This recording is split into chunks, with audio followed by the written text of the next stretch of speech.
Operations continue at this time in full force, and they will continue until all of our objectives are achieved. We have very strong objectives. They could have done something 2 weeks ago, but they just couldn't get there. CENTCOM shared the news that 3 U.S. military service members have been killed in action. As one nation, we grieve for the true American patriots who have made the ultimate sacrifice for our nation, even as we continue the righteous mission for which they gave their lives. We pray for the full recovery of the wounded and send our immense love and eternal gratitude to the families of the fallen. And sadly, there will likely be more. Before it ends, that's the way it is, likely be more. President Trump warning there will likely be more U.S. troops killed and wounded as part of Operation Epic Fury. We have all the angles covered to this fast-moving story, including the latest on the attacks, how Iran is responding, who is leading that country, what the Trump administration's strategy might be, the push by members of Congress to have a say in the matter, the economic impact on oil markets, and much more. Good morning and welcome to Morning Joe. It is Monday, March 2nd. We have top reporters and foreign policy and military experts assembled to start us off this Monday morning. The co-host of our 9 a.m. hour, staff writer at The Atlantic, Jonathan Lemire, is here, columnist and associate editor at The Washington Post, David Ignatius, President Emeritus of the Council on Foreign Relations, Richard Haass, decorated combat veteran and former commander of U.S. Army Europe, retired Army Lieutenant General Mark Hertling is with us, and presidential historian and Pulitzer Prize-winning author John Meacham joins us this morning. So why don't we really quickly, before we get into the strikes that are intensifying across the Middle East, let's just, a lot obviously happened over the weekend. We were here on Saturday morning, but even since then, so much has changed. David, why don't you give us a debrief? Like you, I was calling and speaking to people in the administration this weekend, and nobody off camera is suggesting this is going to be quick or easy. They're talking about a several-step process that may take up to 6 weeks, and they start by decapitating the leadership. They move on to cut off any abilities for them to strike neighbors in the region, and that may take a while. But then they're even talking about, after destroying nuclear and ballistic missiles, the ability for production of those missiles. And talking to this well-placed administration official, the idea seems they are going to tear up from the roots, any war-making ability that Iran has created since 1979. This is not going to be a one and done or a quick strike, at least based on what everything I heard on Sunday and from our allies. Get us up to date on your latest reporting. So, Joe, I'm hearing the same thing. I think there were concerns because President Trump has liked the quick in and out, hit hard and then pull back and negotiate approach, that might be the case here. But it doesn't seem to be. In his broadcast remarks to the country yesterday, he said this will go on. He told the New York Times he had a timeline of 3 to 4 weeks, which is substantial. He said he had the ammunition supplies to conduct a long war of that dimension. He called on the Iranian people again to rise up and change the regime, which indicates he has substantial ambitions for this. One Middle Eastern friend noted early this morning that there's an element of jazz improvisation to the way that Trump is conducting this war. There are different themes that are conflicting. He says he's ready to talk one day to Iranian leaders, but then the next day he's talking about this long campaign to, as you say, take the regime out root and branch. In terms of the firepower expended so far, it's substantial. Estimates from U.S. Central Command and others are that 2,000 targets have been hit in these first 2 days of the war in Iran. The number of targets hit by Iran in the Gulf is in the 500 range. We now have a war that's expanded significantly into Lebanon as Hezbollah fires into Israel and Israel retaliates. So when we talk about the danger of a regional war, well, we've got one. Don't worry about the danger anymore, because we actually have a regional war now. I think the key thing, just to conclude this, Joe, is for the president to make the case to the country that the benefits of this war in terms of changing Iran finally after the 1979 revolution, having a more responsible country in the region, are worth all the pain.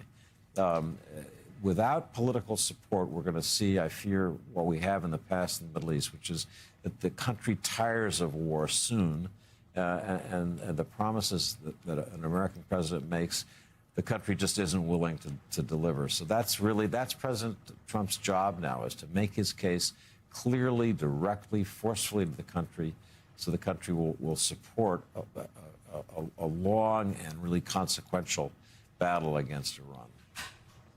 Yeah, you look at the numbers from Reuters, Ipsos. Obviously, the president has his work cut out for him.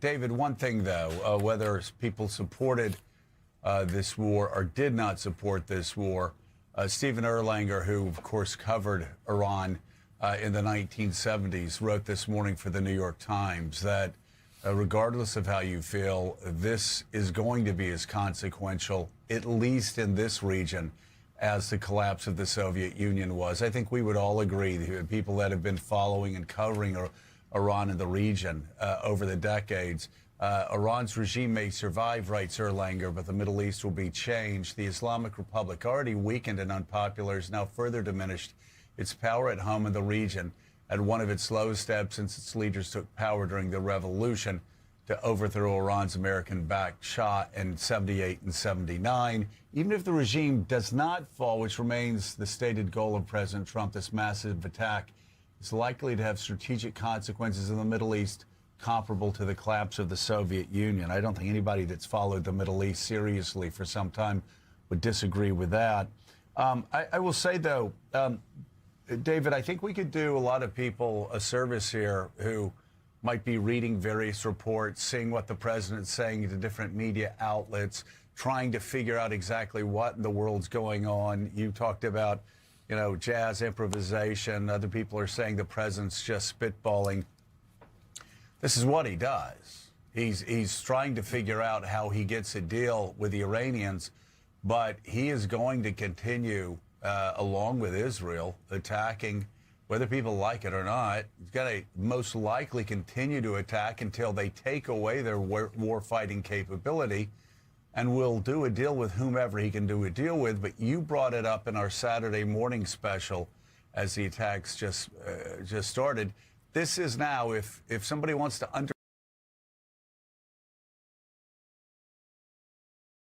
understand what Donald Trump is going to do,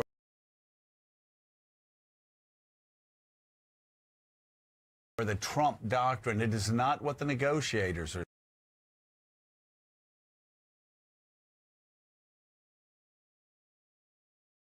saying. Chances are good. It's like you said, this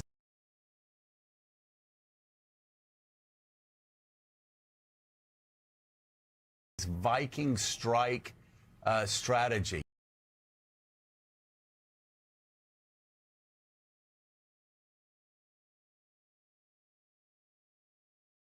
to somebody that we can work with. David, the same thing most likely is what the president's strategy is here, regardless of what he says to journalists, right? So, Joe, we did talk early Saturday morning about Trump conducting the Viking way of war, using speed and surprise to launch raids and then pull back and take the political and trade benefits of that. This is going to be something more sustained than a Viking raid. It's clear. Right. That idea that I think we were right in describing the early hours of the war, I think is being replaced by the reality that this is now a big regional war. And it's a war that's going to go to the heart of what has been destabilizing the Middle East since I began covering it in 1980, which was the Iranian Revolution of the year before. That revolution continues to rumble. It's a destabilizing factor throughout the region, certainly in Lebanon, certainly in Syria, certainly in Gaza. So I think Trump has decided to go to the heart, supported by Israel. It's been very interesting to see in the day plus that the war has been going on, countries that were initially very wary, like Britain. Britain didn't want to let the United States use its bases for this war because it doubted the rationale. They're now beginning to open up their bases. Similarly, our Gulf friends in the UAE and Saudi Arabia, initially very cautious, suspicious, did this really make sense? Now have decided, you know, they're getting punched in the nose by Iran. They're getting the missiles landing at their hotels and their properties across the Gulf, and they're angry, and they're moving toward being ready to fight back. So I think the elements for support for Trump's coalition are strengthening. And as you said at the outset, this is going to be about the fundamental destabilizing nature of the Iranian regime and a broad desire in the region to change it. Well, and speaking of Great Britain, that is going to be a lingering impact of the decision of Keir Starmer not to let the president use the U.S. base in Great Britain to launch this attack. The administration, of course, enraged by that decision. We'll see how that plays out. But, Mika, there's no doubt, I think anybody, I would guess most people here, most people across Europe, across the Middle East, relieved that Khomeini has been killed, relieved that a lot of the worst of the worst in Iran have been killed. But this now is, of course, exploding into a regional conflict, as everybody suspected it would be. So we don't know where this goes. The White House doesn't know where this goes.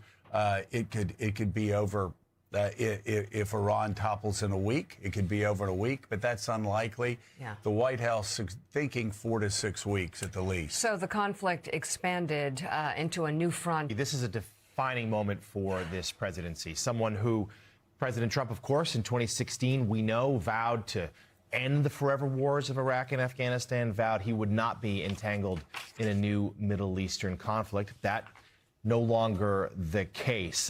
You know, what we're seeing here is, I mean, we heard from President Trump, is a lack of messaging really to the nation. You know, he's recorded 2 videos that were put out on Truth Social, but has yet to do an address, perhaps from the Oval Office, as were customary from presidents at a time of war. He has yet to field a single question in a news conference. He has, though, done a series of quick phone calls with reporters, although noting, as you were, Mika was starting to there, that messaging seemingly changing each and every time in terms of the length of this mission, some of the objectives of the mission, who might be next. And in that call with Jonathan Karl, it seems like they had identified possible leaders, but then, whoops, killed them too. So that, I think, is unnerving some here at home who aren't sure how long this war will last, what its objectives might be, and how many more Americans may be killed. We know 3 already have. The president, in his message yesterday, sort of saying that's the way it is in terms of the cost of conflict, suggesting there will be more. And we've seen footage this morning of a fighter jet downed in Kuwait, though the pilot seems to have escaped. And Richard Haass, I mean, I'm talking to people in the White House who are certainly pleased with the military objectives so far. And Joe's right at the top of the show. Venezuela is the driving force behind all of this. That was such a success. It has inspired President Trump to believe he can do the same here. There's some who already think Cuba could be next. So the military objectives are strong, but Iran's retaliation has also been widespread, despite the decapitation strike. So talk to us about what you've seen in this first day or two in terms of Iran's ability to respond despite the damage inflicted, but also the sort of lack of messaging from the president to make the case to Americans why this conflict is happening, why it's in their interest. Well, Jonathan, if a word comes to mind for me to describe what's going on now, it's undisciplined. As disciplined as the United States has been on the military side of this war, we have been undisciplined on the foreign policy and political side. We have yet to make the case to the country and the world as to why this war had to happen now. The president's been all over the place as to U.S. objectives. And in the clip you showed at the beginning of the show, if the complete realization of all U.S. objectives has to happen before this war ends. This war is not going to end until literally the Iranian regime falls. That's not something under our control. That might not just be a question of days or weeks. That could be months or years. And that's where the Venezuela parallel comes in. This shows to me a profound misunderstanding of the DNA of Iran, the degree of institutionalization of political, clerical, ideological leadership.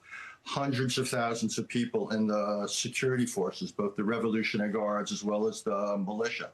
So to think that somehow the two situations are in any way analogous or parallel is frightening to me. So again, what keeps coming back to me is a lack of discipline as to analysis, as to making the case for why we're doing this, and above all now for war aims and what's our definition of success. And what we're seeing with the Iranian reaction, Iran gets a vote. Yeah, we started the war, but it takes everybody to finish it. And that's the danger. This could be open-ended. And by not consulting with Congress or the American people, the president has put himself on a high wire without a net below. And likely one of two things are going to happen, Jonathan. Either he's going to have to walk back ambitious war aims, or he's going to lose support. I don't think, and history suggests, you cannot sustain support for a war that is costly and doesn't seem to be on a trajectory of success. So, General Herdling, a couple of things. First of all, and we'll be talking to John Meacham about this next block, but first of all, anybody that is trying to hold Donald Trump to any of the same sort of standards of previous presidents ramping up to war are going to be badly mistaken. We've already seen Maduro, who didn't take his threat seriously, could be living right now in Qatar on the beach. Instead, he's in a jail cell in Brooklyn. You can say the same thing of the Iranians. So I certainly, the question will be at the end of this whether there is a method to that madness. But anybody that's looking at what this commander-in-chief is saying, what he's having his negotiators do, what he's saying to the press, they're kidding themselves, because this is the second time the Iranians have been surprised that Donald Trump did what he did in the past 6 months. So speak to that, but also speak, if you will, to the war aims. If you really dig in deep to this, both Israel and the United States, they are not interested in a hit and run here. It looks, again, from everything I've read and everything that's been reported, they're talking about ripping up the Iran's military infrastructure that they've been building up since 1979. Talk about that. Talk about the successes you've seen in the early part of this operation militarily, and also what, if you're there running it, what are your concerns in the coming days and weeks and possibly months? Yeah, a couple things, Joe. Before I do that, if I can just comment on what everyone else has said. You know, David Ignatius, I loved his phrase, improvisation, because it follows the ad hocism that was involved in the planning.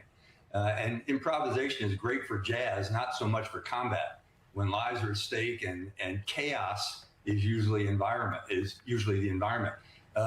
Richard said it's undisciplined. That's the way I see it as well. Jonathan said military objectives are extensive and being executed. Well, you know, we're repeatedly showing the strikes against targets, and, you know, those are all very successful. But as I was taught early on in my time in the military, showing precision strikes when the real question is to what end doesn't really help us right now. We're beyond the point of talking about the strikes, because you can win every engagement, hit every target, and lose the war. When we're talking about, I think, the Middle East, which I'm very familiar with and have a whole lot of scar tissue in, what I conclude is external strikes alone can't produce democratic change. We've seen that in multiple conflicts. We saw it in Desert Storm when 45 days of airstrikes was followed up by a ground campaign. If you don't have something to put in place afterwards, it's going to be even tougher than what we saw in Iraq and Afghanistan. because these strikes in the Middle East will usually strengthen the hardliners. It's going to create further chaos. You don't have a security force. If some of the targeting now is not only going after headquarters and air defense system, it's going after, formations where the Revolutionary Guards are, where the Beiji are. They're trying to kill those forces that provide security for a regime. So whenever you lose security in a society and you have people rising up looking for leadership, there's a huge disconnect. So what I would say from the military standpoint, yes, the strikes are being executed with great precision and effects. But I mean, I hate to say this as a military guy, you have to at one point say, so what? Are we just destroying things? Are we just bombing targets? What is going to happen right now? It is a pipe dream to think people are going to rise up when they're continuing to see their nation being struck, when their security forces are being dismantled, when there's no government leadership, when you don't have the people running the organization, and you have public unrest. Okay, great. First day, the leader was being overthrown. But now we're seeing the escalation in other countries. The last thing I'd talk about is the president, when he was talking to the New York Times last night, talked about the amount of munitions that are being used. 2,000 strikes as of this morning, about that number. Precision weaponry used in all of them. Defensive systems like the Patriot missiles and the THAAD batteries that are protecting various Gulf states and soldiers in the regions have very expensive missiles that they shoot. Those can only last so long. And as we've said, the intel estimates say that Iran has anywhere from 10,000 to 20,000 missiles that they can launch. You can only shoot them down with so many defensive weapons. So the dynamics of expenditure gets into something called battlefield math. And somebody at the Pentagon is now concluding, where are we taking risk around other places in the world? I know they're doing that in the Pentagon because that used to be my job. When we were in Iraq and Afghanistan in the early 2000s, my job as the J7 to say, what risk are we incurring elsewhere as we're using all of our resources, intelligence gathering, formations, airplanes, naval ships, and especially weapon systems that cost a lot and take a long time to produce, are all on the ballot to say, how long can we conduct these strikes? 4 to 5 weeks, as the president said in the New York Times last night, is a very long time. All right, up next, we're going to get historical analysis from John Meacham. Plus, MS Now's Michael Schnell was one of the reporters who spoke with... The front page of the New York Times this morning talks about the war, of course, U.S. troops killed as blasts jolt the Mideast, fear of wider war after Iran's response. But there's also the talk about the president here willing to talk to Iranian leaders. We're going to get new reporting out of the Gulf region from David Ignatius in 1 minute. First, 3 U.S. F-15 Strike Eagles flying in support of the operation in Iran went down over Kuwait due to apparent friendly fire, according to U.S. Central Command. A press release put out moments ago reads in part this: during active combat, that included attacks from Iranian aircraft, ballistic missiles, and drones, the U.S. Air Force fighter jets were mistakenly shot down by Kuwaiti air defenses. CITCOM also notices all 6 air crew ejected and have been safely recovered. So David Ignatius, reading the front page of the Times, and I'd love for you to go to John Meacham here. But David, first of all, a couple of quick questions on some reporting you just got out of the Gulf region. One, Donald Trump says he's willing to talk to Tehran's new leadership. You have some reporting on that new leadership. You also have some reporting just in on what sort of hit Iran's stockpiles took regarding missiles and drones. What can you tell us right now? So, Joe, the question of who's running things in Iran after this overwhelming barrage, 2,000 targets, according to CENTCOM's estimates, does raise the question of who's running the show. Sources in contact with people in Iran tell me two things. First, the person that Ayatollah Khamenei designated as the succession figure who would manage transition if he were killed is now in place. He's the head of the so-called Supreme National Security Council. His name is Ali Larijani. He's familiar to anybody who follows Iran. He is a wily, tough survivor. People call him a pragmatist, but that means he's managed to be useful to every tough president and IRGC commander who's come along. He was known as the hanging judge early in his career because he was responsible for so many convictions of people who were caught protesting. So that's the first person that President Trump's going to have to work with.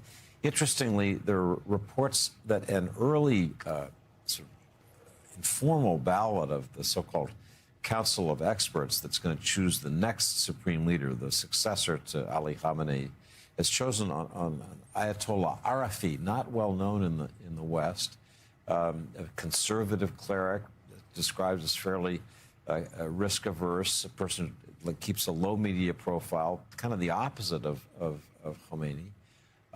Make of that what you will. It's not an official choice.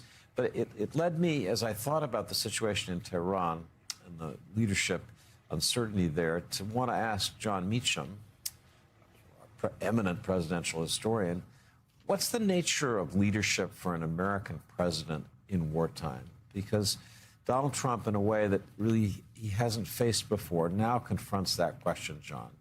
What does a wartime leader do in America in a big war? Well, it depends on the era, obviously. Our friend Michael Beschloss wrote a monumental book about this called Presidents of War. What we're seeing now is an imperial presidency, a phrase coined in the early 1970s in the wake of Korea and Vietnam by Arthur Schlesinger Jr. And Arthur meant it as sort of a criticism. Let's leave that aside for a second. It is, in fact, a descriptor. I've been getting a lot of questions, as I'm sure you have, from people saying, how can a president do this? Well, this is what presidents do. And it's why, it's this example 7012 of why presidential elections matter so much. In many ways, the projection of force since World War II, which was the last time we declared war officially in the constitutional sense, has been for presidents, if you will, to ask forgiveness rather than permission, that phrase. They tend to act. Now, the Bushes both went to the UN and to Congress, but President Bush, Richard Haas knows all about this. President Bush 41, in August of 1990, when he was contemplating war to remove Saddam Hussein's forces from Kuwait, had a resolution in Congress, went to the UN, but repeatedly told his diary, I think it was 7 times, that he was willing to be impeached because he had convinced himself of the righteousness and efficacy and necessity of this mission. And so even if Congress, and you'll remember, David, how close a vote that was, in 1990-91, he was willing to do it. And he was willing to act in a unilateral way. And we think of George Herbert Walker Bush as kind of this embodiment of the wise men ethos, which I think it's safe to say President Trump has not usually evoked in most people's minds. Character as a war president is destiny in the way that character in the presidency, broadly put, is destiny. Because the way power has evolved is that presidents do have an extraordinary amount of leeway to project our military force. A final point is successful war presidents, which is what they all want to be, are in fact the ones who make the case, who explain why we are expending blood and treasure. Those who try to do it unilaterally, though they can, tend to regret it. And so that's, I think, an important lesson of history for President Trump to be thinking about as, and this is not a partisan point, right? I mean, and by the way, as we all know, this was a terrible regime, killing protesters, exporting terrorism. So this is not a reflexively ideological criticism of the president. It is, as you ask, a historically based point that if you want a democracy to go to war and to support you, let us in, explain it to us. FDR said in the February of 1942 that the news is going to get worse and worse before it gets better and better. And the American people deserve to have it straight from the shoulder. Give it to us straight from the shoulder, and history tells us we'll do what it takes. Try to tell us that it's not that big a deal or that successes outnumber failures. Ask President Johnson how well that worked out. Yeah, and you look at the history of Winston Churchill in 40 and 41 during the Battle of Britain. He always told the unvarnished truth to the British people and let them know that things were like FDR were going to get worse before they got better, and they remained patient. You know, as I was listening, Richard Haas, to John Meacham talking about bringing the American people along, I was so reminded by the lessons of the Vietnam War. Reagan's Secretary of Defense, Cap Weinberger, setting out the 4 aims, the Weinberger Doctrine, which Colin Powell added to it, which is before you go in, know what the triggering event is that you come out. And one of those 4 or 5 things that people like Colin Powell especially believed were important because they were fighting a war in Vietnam that the American people didn't support was getting the public on your side.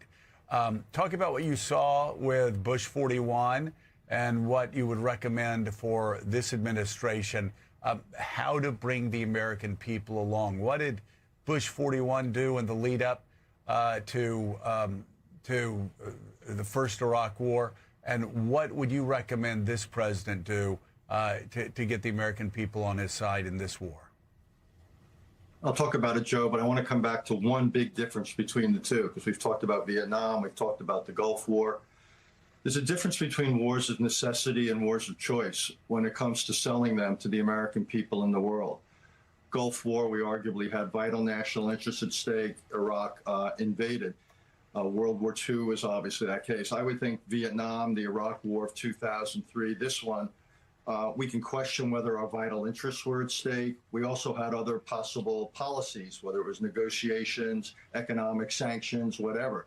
My point is simply that when it is a war of choice, it puts far greater pressure, far greater premium on a president making the case.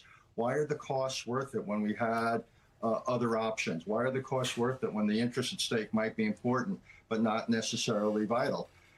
So in 1990 and 91, President Bush 41, again, I think had the advantage of we were reacting to an Iraqi invasion. But what he did is he went to the American people repeatedly, and he went to the United Nations repeatedly. He went to the Congress repeatedly, and he did one other thing, Joe. He kept our aims limited. What he tried to do was say, okay, here's what we're going to do, but we're not going to do more than we have to.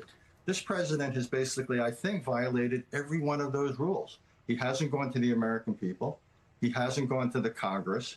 He hasn't gone to the international community, to the UN.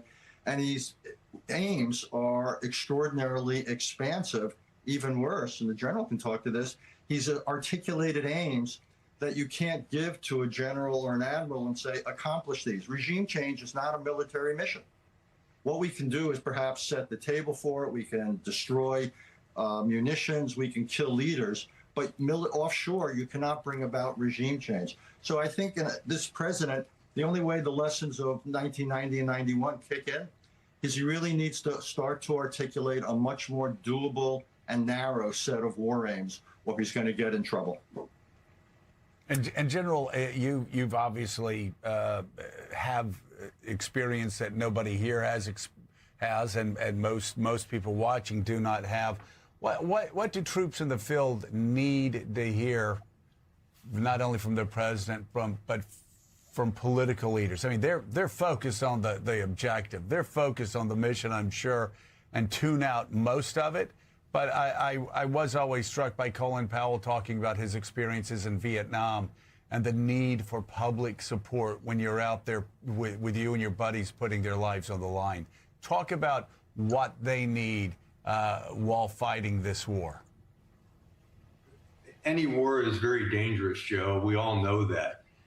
What John Meacham and Richard just said really sings to me, because I think it just reflects back on the statement of, with great power, which the president has, comes great responsibility. And that goes beyond just telling people to pull triggers. It goes to the bringing the nation on board. It goes to talking to the press about exactly what the plan is. It is the hard work of building alliances and getting support from the international community. All of those things are required. Now, when you're talking at the soldier level, they want to know why they're there. You know, what I would say is it goes beyond, hey, do this and hit that target. You know, any rhesus monkey can do that. But when you're talking about people coming from a democratic nation, you want to know why you potentially might suffer consequences and have to sacrifice to support and defend the Constitution. From my perspective, those things aren't present. We don't know what this is about. We don't know why we've been in there other than to change a regime. Well, that's a grand hand wave of a statement of an objective. There's got to be more to it than that. Because, you know, as you said at the beginning of this segment, you know, there have now been 3 F-15 shot down by friendly fire, because that kind of stuff happens in war. It's the fog, it's the chaos, it's all the dynamics. So you want as much clarity as a soldier as you can possibly get, and that includes, what the heck is the mission? What are we trying to do other than just attack and bomb? Right, and I think there's such a distrust in the Trump administration of the press, of politicians, of diplomats, that so much is kept closely held. Like, for instance, in the long conversations I had this weekend, you know, I was told that the overall goal is Venezuela, Iran, Russia, ultimately getting that oil out of the hands of China, so it cuts off the ability for China to get cheap oil. And I could go on in a very long way about how this is part of their overarching plan, but that's not conveyed to the American people. Everything right now is conveyed at an ad hoc basis, and I think a part of it is because there's such a distrust coming from this administration of allies, of the media, of other people that presidents would usually talk with. And so that has a lot of people asking the question of what exactly is going on right now and what is a long-range plan. Retired Army Lieutenant General Mark Herdling and President Emeritus of the Council on Foreign Relations, Richard Haass, thank you both very much for your insights this morning.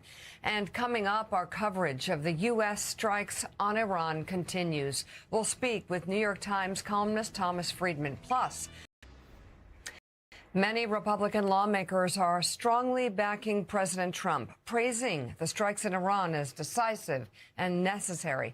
That includes the Senate Majority Leader and Speaker Johnson. But other Republicans are questioning the attacks. On social media, Senator Rand Paul of Kentucky wrote that he opposed, quote, another presidential war, citing the Constitution. Congressman Thomas Massey declared, I am opposed to this war. The Constitution requires a vote.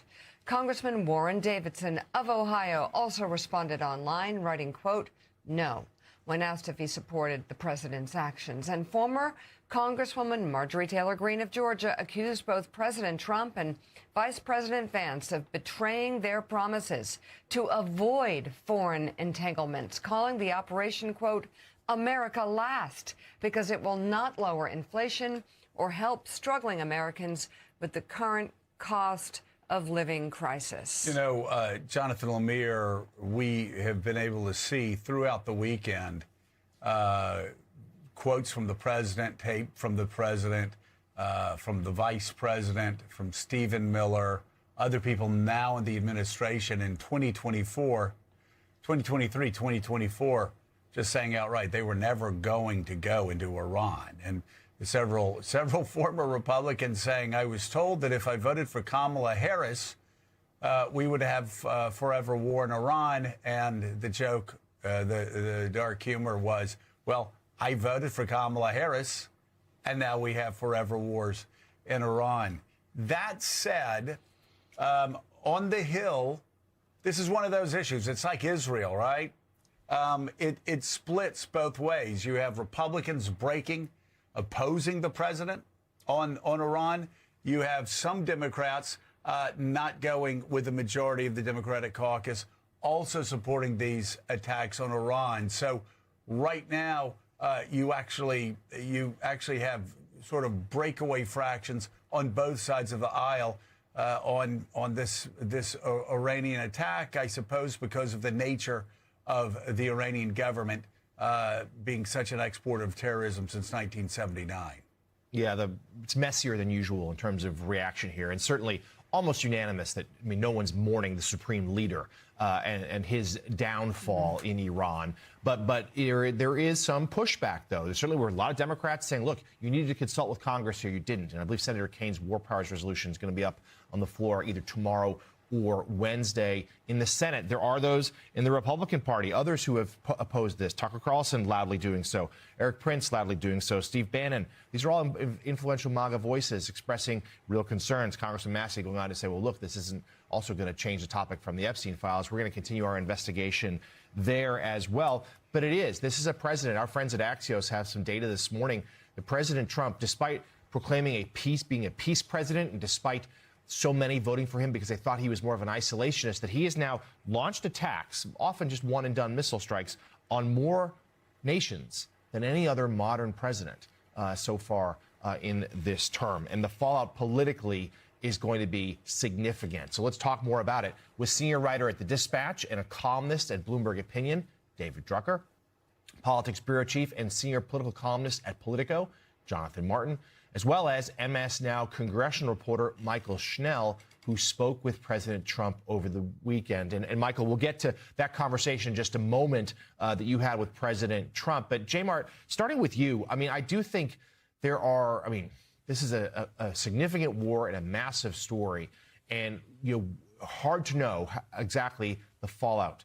I think a lot will depend on how long the conflict lasts and how many American lives were lost. But certainly, I heard from a number of Republicans this weekend who said, look, the president barely even mentioned this in the State of the Union, and now this is topic number one, with the midterms approaching. Yeah, I think you're right that this is not going to be Venezuela, which is, a nice sort of 48-hour weekend news cycle, and we can install somebody from the previous regime who's willing to salute and help us on the oil. You can stay in power, and then we all kind of move on to the next thing. This is not that, and I think that the response so far has been, I think, a reflection of the fact that there's not been a realignment in the Republican Party when it comes to foreign policy. There's been a realignment around a personality of the Republican Party. Okay? If there was a realignment toward a more realist or restrained foreign policy, guys, you would have had a hell of a lot more Republicans over the weekend raising questions about what happened. I know MTG and Tucker, but look at the current members of Congress. You can't get that far beyond Rand Paul and Thomas Massie, who are the libertarian voices consistent on matters of foreign policy. Where's everybody else who purportedly was going to be a voice of restraint, was going to sort of walk away from this neocon approach? It underscores the fact that there's a loyalty to President Trump in whatever he says or does that supersedes this ostensible realignment of the Republican Party's foreign policy posture. You just don't really see it beyond a handful of Freedom Caucus folks, Massey and Paul.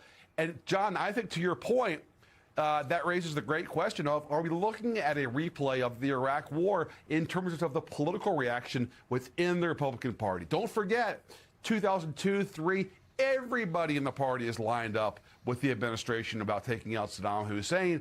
And then, of course, the war goes on, and he loses support within the Republican Party, and folks walk away. Right now, it's extraordinary the degree to which folks are saluting President Trump's choice here with really no explanation, as Joe pointed out, as to why we're doing this at all. So it's a Trump party. Folks right now are in line. Let's see, John, where we are 2 weeks from now, a month from now, because this is not Venezuela.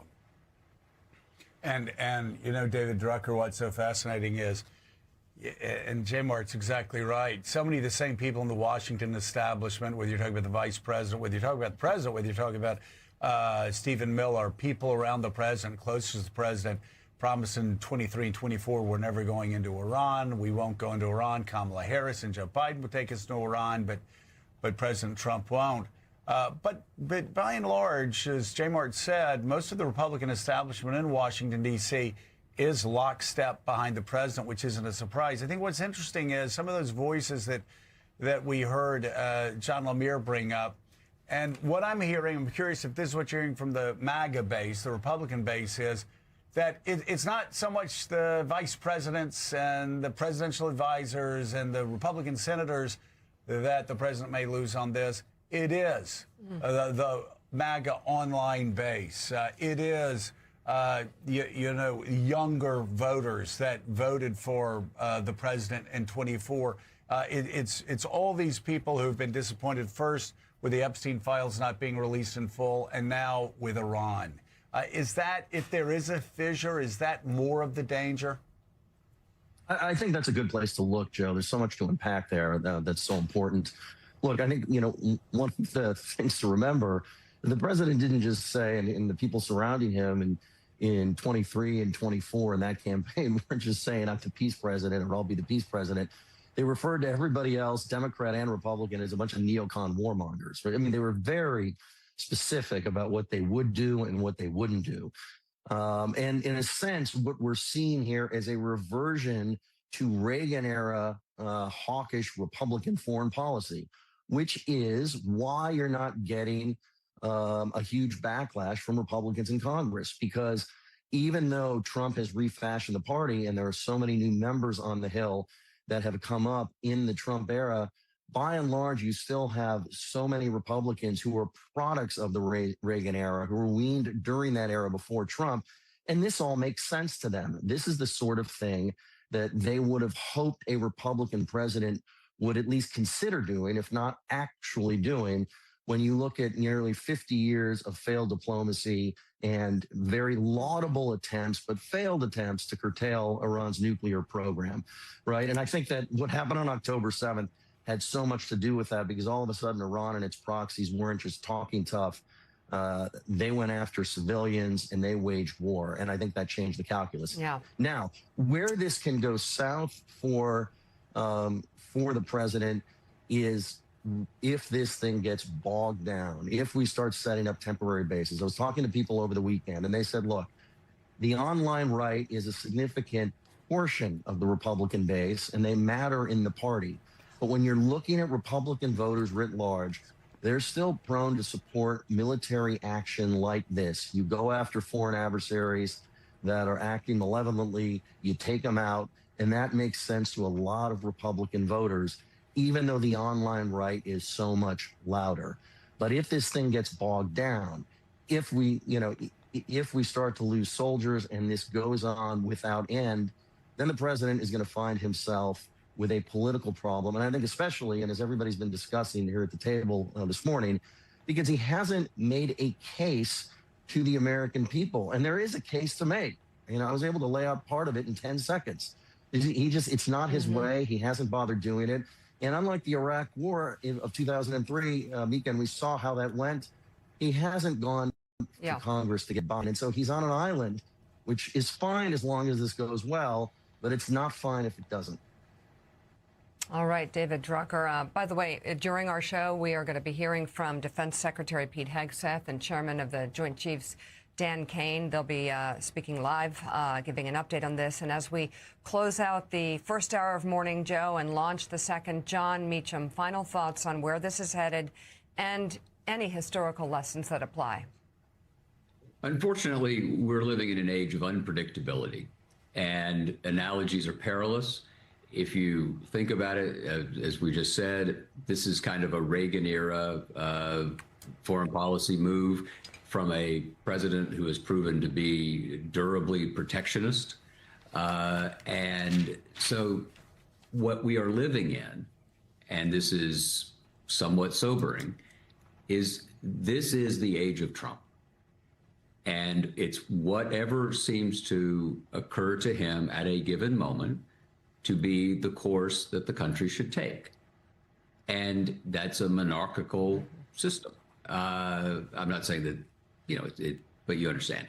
So that's where we are. And it's why every vote matters. And it's why I think it's a fool's errand to say this is where we're going to be on Wednesday. I'm reminded of the great scene in Tom Sawyer, where Mark Twain writes that Tom Sawyer said, an evangelist came to town who was so good that even Huck Finn was saved until Tuesday, right? So it's just, this is a period of seasonal certainty. And when I say season, in the age of Trump, a season is an hour. Yeah, no doubt about it. All right. John Meacham, thank you so much. And I will say, just underlining it so people can understand, the history of this and why there is a large number of Republicans, despite what the president, vice president, Stephen Miller, others said during the campaign, why so many of the Republicans would support this. For those of us that came up as Reagan conservatives, for those of us who remember 1979 is a defining moment in our political development. I was in high school. This is something that so many people, Reagan conservatives, have wanted in one way or another. Maybe not a full-scale invasion, but a confrontation. People like myself, very skeptical a decade ago about the Iran nuclear deal, because our feeling was that the Iranians always lied. If in negotiations, if you're sitting there going, well, why are so many Republicans supporting this? Well, these are the people that were inspired to get into politics by Ronald Reagan and who know that Donald Trump will be out of office, within 3 years. That's that sort of base of Republican support. I think, as I said before, the problem is going to come up online with younger MAGA supporters of the president who don't know about Ronald Reagan, don't care about Ronald Reagan, and said that was then, this is now. So sort of a split in the Republican Party there. Michael Schnell, though, tell us about your conversation with the president this weekend and how it's guiding your thinking about the war right now in Iran. Yeah, so, Joe, my colleague Laura Barone-Lopez and I were at the office on standby working that evening about the developments in Iran, and it was about 10 p.m., and we realized that the president didn't have a press conference at all that day. He didn't take any questions from reporters on camera, which is odd considering it was such a big day, not just for the United States, not just for the world stage, but also for President Trump himself. It was a curious fact, but he was taking a number of calls from reporters. So we thought, let's give him a call and we can hopefully ask him some questions about Iran. To our surprise, at just about before 11 p.m., he picked up the phone. As this is known, it's a practice that the president has of taking these calls from reporters. And we asked him if he had first off seen the celebrations in the streets in Iran. He said he did. He called them fantastic. He also noted that he saw the celebrations in Los Angeles as well. He was particularly excited by that point. He mentioned it twice. We then asked if he had spoken to anybody in Iran as the fallout continued. Again, this was after the death of the supreme leader was confirmed. He said he had spoken to folks in Iran, but he did not specify whom. And then we had asked him, how are you feeling after this monumental, very big deal? Whether you support it or whether you don't, what's happening in Iran, you have to admit that it is a large development that will have massive ramifications on the world stage. He said, quote, I think it's a great thing for our country, which I think that part is important because we know the president in these videos has doubled down and tripled down on him believing that it's the right thing for the country and it was the right move despite this widespread criticism coming to him from Democrats, despite this pocket of criticism coming from Republicans. And I think it sort of forecasts what we could see happen later this week. The House and Senate are both scheduled to vote on war powers resolutions to try to curb the president's authority when it comes to Iran. Now, even if those resolutions squeak through both chambers, they only require a majority vote. As we've mentioned, it's going to be an interesting, complicated vote because there are a number of Republicans and Democrats bucking their party leadership. Even if it were to pass Congress, President Trump is more than certain to end up vetoing this resolution, given his comments to me over the weekend saying he thought it was fantastic. Congress unlikely to override a veto, so it gets into the fact that regardless of what Congress votes to do or thinks it can do, really this is President Trump's decision-making. Michael, let me just follow up with a question. In this interesting conversation you had with the president, did you get the sense that he has a vision for how this war is going to proceed? We've asked again and again this morning, does he have clarity about the mission? Is it disciplined? Is it organized? What was your sense talking to him? I will note it was a very short conversation, very brief, only lasted about a little less than a minute. He said he had to go, and we only had gotten off those 3 questions. We had far more about what happens, the future of Iran, and what happens next. So I didn't get any indication from that personally in the conversation. But I think his comments to John Carl last night are really telling. The fact that he said, well, the second and third person we hope to take over, they were killed also, which brings to the fact of what happens now. And this is one of the chief questions I'm hearing from members of Congress as I spoke to them over the weekend, saying, what happens now? Again, to the point, no one is mourning the loss of the Supreme Leader, the Ayatollah, but there's a big question of what happens now. There's now a massive power vacuum in Iran. There are questions about who will take that power and who will be leading now. And if the president is saying that his first 3 choices that he had for the job are now dead,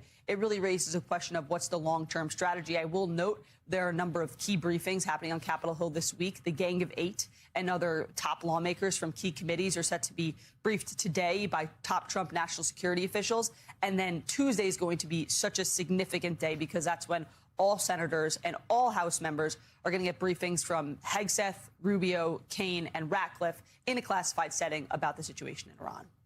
We'll certainly be watching for readout of those. MS Now congressional reporter Michael Schnell. Michael, thank you so much. J-Mart, back to you.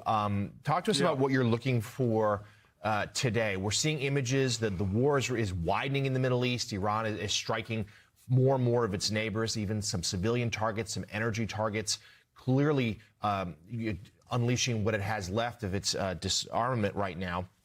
At the same time, we will see President Trump on camera later today. He's got a couple of events, one including a Medal of Honor ceremony.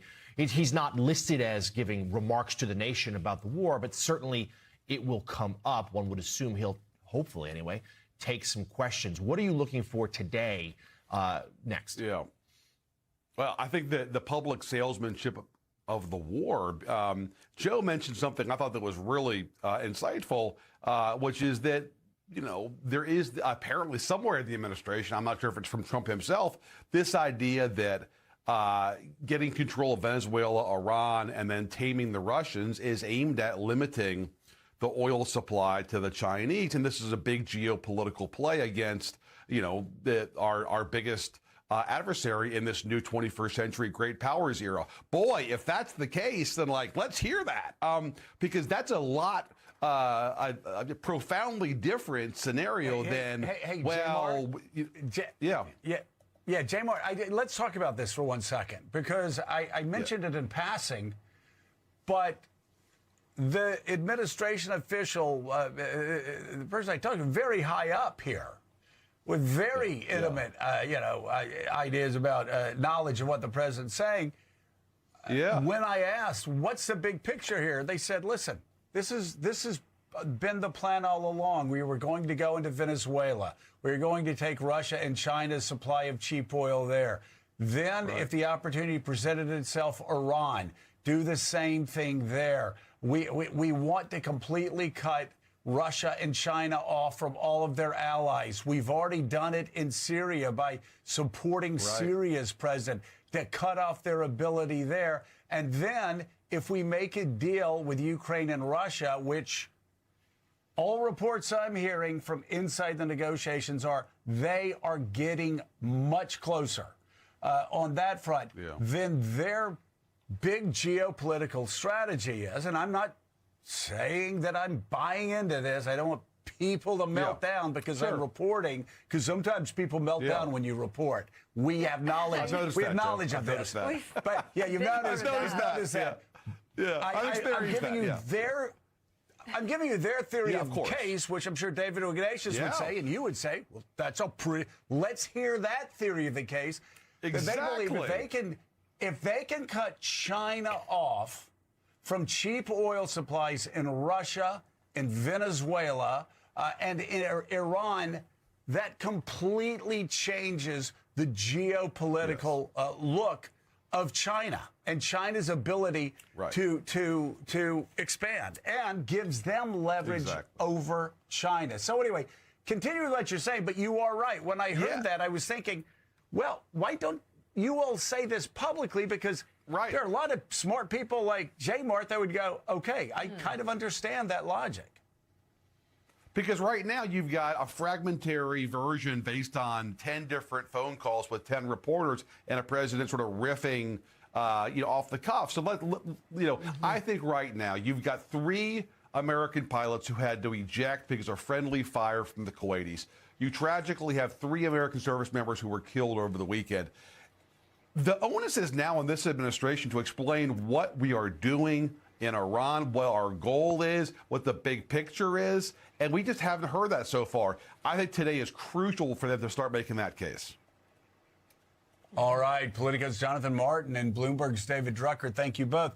David Ignatius, you have breaking news, obviously out of the region, and it's fascinating. Your breaking news, your reporting's fascinating about the state of Iran's possibly depleted abilities to strike well into the future.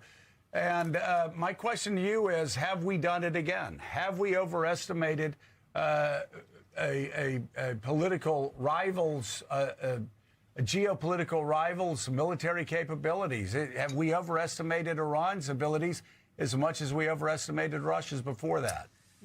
So, Joe, that's the suggestion of my source in the Gulf who sent me this morning, just as a kind of situation update after 2 days of war.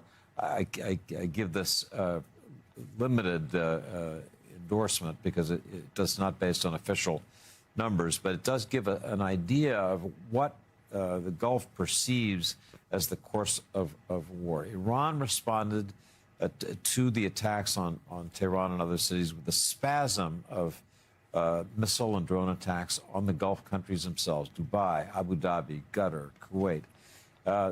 According to my informants, they started with around 1,500 ballistic missiles and many hundreds of Shahed drones, but have likely depleted 50 to 60% of the missiles, with 20 destroyed in strikes. That obviously stretches their capacity to near the breaking point, and you've got U.S. and Israeli planes in the air over Tehran to this moment, further depleting their capacities. And then this comment from a friend in the Gulf said, like Russia, Iran's offensive military capabilities may have been dramatically overrated. So again, I don't want that to seem dispositive, but you do sense in the Gulf countries where they were very wary when the war began. As somebody commented, if you went to sleep Friday night in Abu Dhabi, you thought this idea of President Reagan's was pretty crazy. Well, by the time you went to sleep Saturday night, you thought what Iran was doing was pretty crazy, because there were, explosions and fires in your city, so I think there has been a pushback. I have Gulf leaders sending me messages saying we are now considering offensive retaliation against Iran, something they never would have considered 2 days ago. So there's been a shift, and I think that reflects in part the success of the mission so far. They've taken out the supreme leader and other key leaders, and also a sense that Iran's power may be depleting hour by hour. So, as we said, we're going to hear from top Pentagon leaders for the first time this morning after those strikes in Iran. We'll bring you those remarks live as they begin. And up next, we'll bring in Pulitzer Prize-winning author and columnist Thomas Friedman into the conversation. We'll also...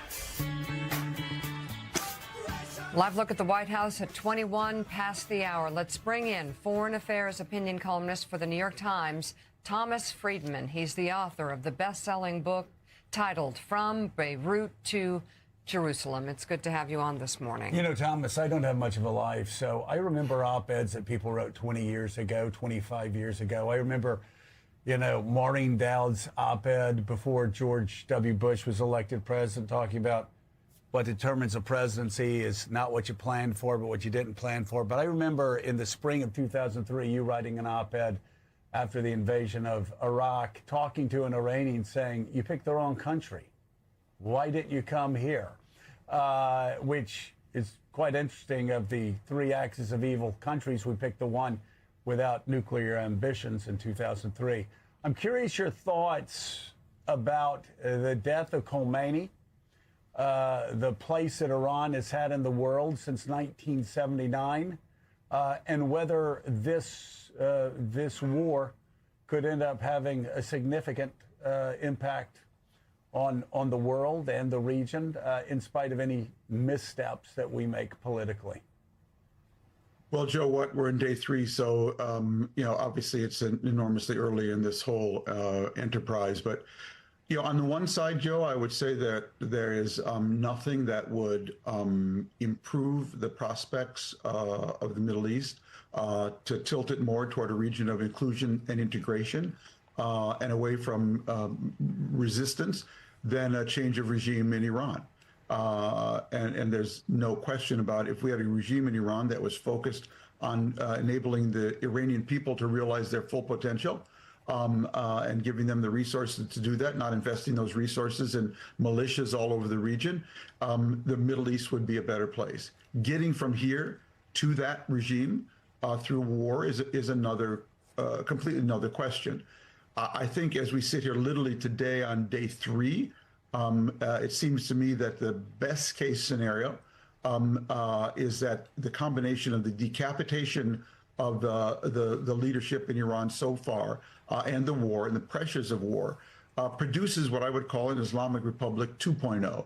Not some mass uprising of the people, but where the reformist wing, and there has been a reformist wing in the Islamic Republic, basically is able to come to the fore now in alliance with maybe members of the IRCG and the Iranian military, and they negotiate a deal with Trump that goes a long way toward limiting or restricting its nuclear capability and limiting its malign influences around the region. So right now, Joe, on day 3, that seems to be, to me, to be the best case scenario. Could you, Thomas, for us, could you give our viewers that may not have followed Iran as closely and the region as closely over the past 25, 30 years, 40 years as you have, could you give them a quick primer on Iran, how it has an extraordinary history, has had an extraordinary culture going back thousands of years, and sort of the discordant nature of so many of the educated people that live in Iran with this savage theocratic leadership that they've been strapped with since 1979? Well, Joe, I came to Beirut as a reporter in, of all years, 1979. And here's what happened my first year on the job.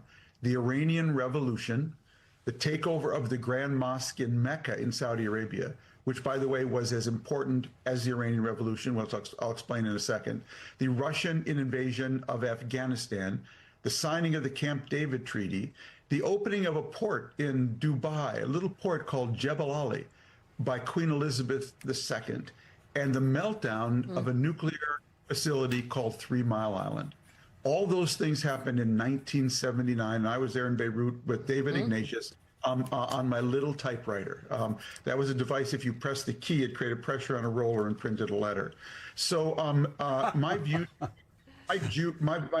Joe, is that the Middle East, born in 1979, a gigantic struggle between forces of inclusion and resistance, the globalization that came out of Dubai, and the resistance that came out of Iran. That Middle East is the Middle East I ended up, little did I know, covering for the next 40 plus years. Now, back in the mid-2010s, a leader emerged in Saudi Arabia, Mohammed bin Salman, who reversed 1979, because what happened after the takeover of the Grand Mosque in Mecca is Saudi Arabia made a giant right turn toward promoting the most puritanical form of Islam. And frankly, that right turn ended up in 9/11. MBS came along with all his faults and with all the terrible killing of Khashoggi, but nevertheless, he reversed 1979. He brought Saudi Arabia back from that radical Islamist track into a country focused on its own development and modernization. And that's affected the whole Muslim world, and it's affected also the Gulf hugely. To me, the stakes now in Iran, the upside of this, if it doesn't descend into total chaos, is you get the reversal of 1979 in Iran. You get the reversal of 1979 in Iran and Saudi Arabia, and you have the prospects, the possibility of a much more integrated, inclusive Middle East. Getting from here to there is going to be hugely difficult. I do not have a lot of confidence in this administration's ability to navigate this moment. They're good at creating leverage. They're not very good at using it, I think, in a sophisticated way.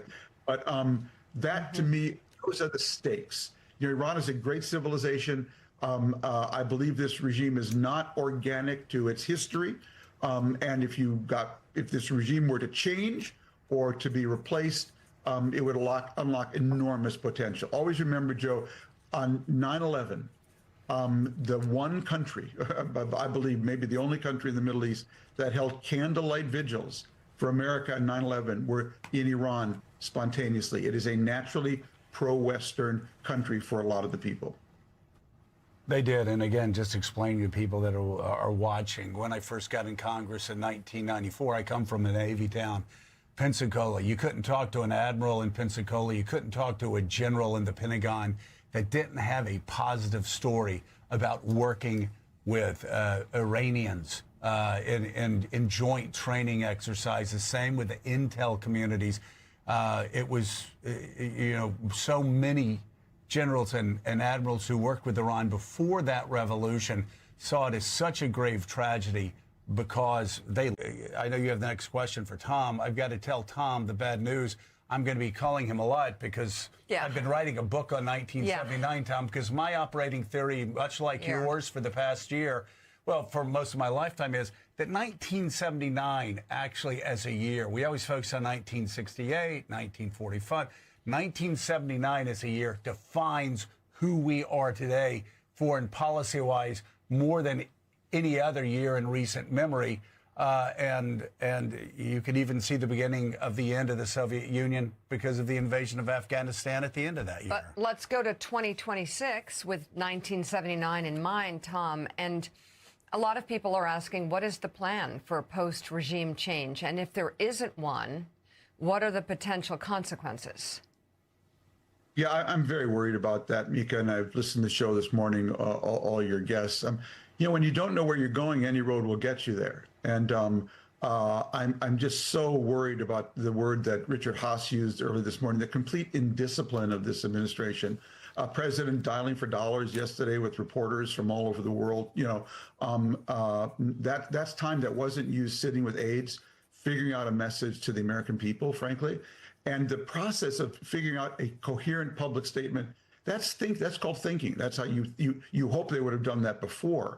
But that worries me. What worries me is that these guys are good at starting things. I don't think they're good at finishing things. This is not the A-team of American foreign policy, and you've got an undisciplined president, and we're in the biggest of all wars. So Joe and Mika, when President Obama and Secretary Clinton decapitated Libya with Gaddafi, one column at the time, headline was, "Please make my president lucky," because I don't think this is a great idea.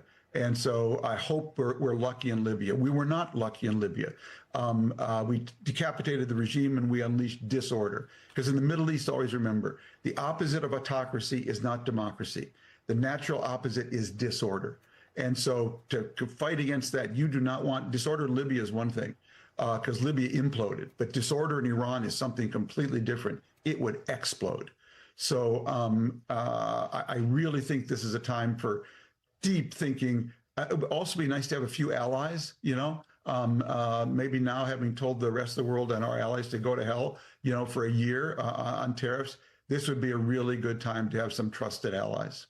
Yeah, Tom, to that point, Europe very cool on this, at least for now. Let's talk, though, about the region there, a region you know so well. Iran is striking. At moments, it feels indiscriminately, other times targeted, like targeting civilian hotels and in some of the major capitals there in the Gulf, striking potentially some energy infrastructure as well. But by doing so, what do you think happens next? That's simply going to push the region more and more aligned with the U.S. efforts, or descend into that chaos you're talking about? Jonathan, I think that Iran's strategy, they think Trump's soft underbelly, because they've seen this before on tariffs, is the stock market and the economy. And Iran, I think, wants to create as much chaos, turmoil in global oil markets and global financial markets. They think that will freak Trump out and make him more vulnerable in negotiations. So I think that's the strategy. Lash out in every direction. Drive the price of oil, as high as you can, drive the Dow Jones Industrial Average down as far as you can, and hope that Trump, as in the past, will chicken out. All right. Foreign affairs opinion columnist for the New York Times, Thomas Friedman. Thank you very much. And you can read his latest op-ed online right now, coming up on Morning Joe. I got to say, if you look at the long-term plan of, again, it's so important. We haven't even mentioned Benjamin Netanyahu's name this morning yet. There's a lot to cover there. But this is a partnership between the president and Netanyahu.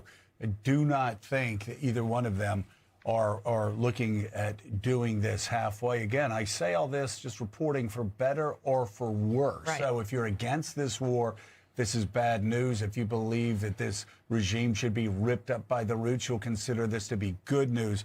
But again, the element here that is different than, say, Venezuela, you have the fact that Benjamin Netanyahu and Donald Trump have been working together on this for such a long time.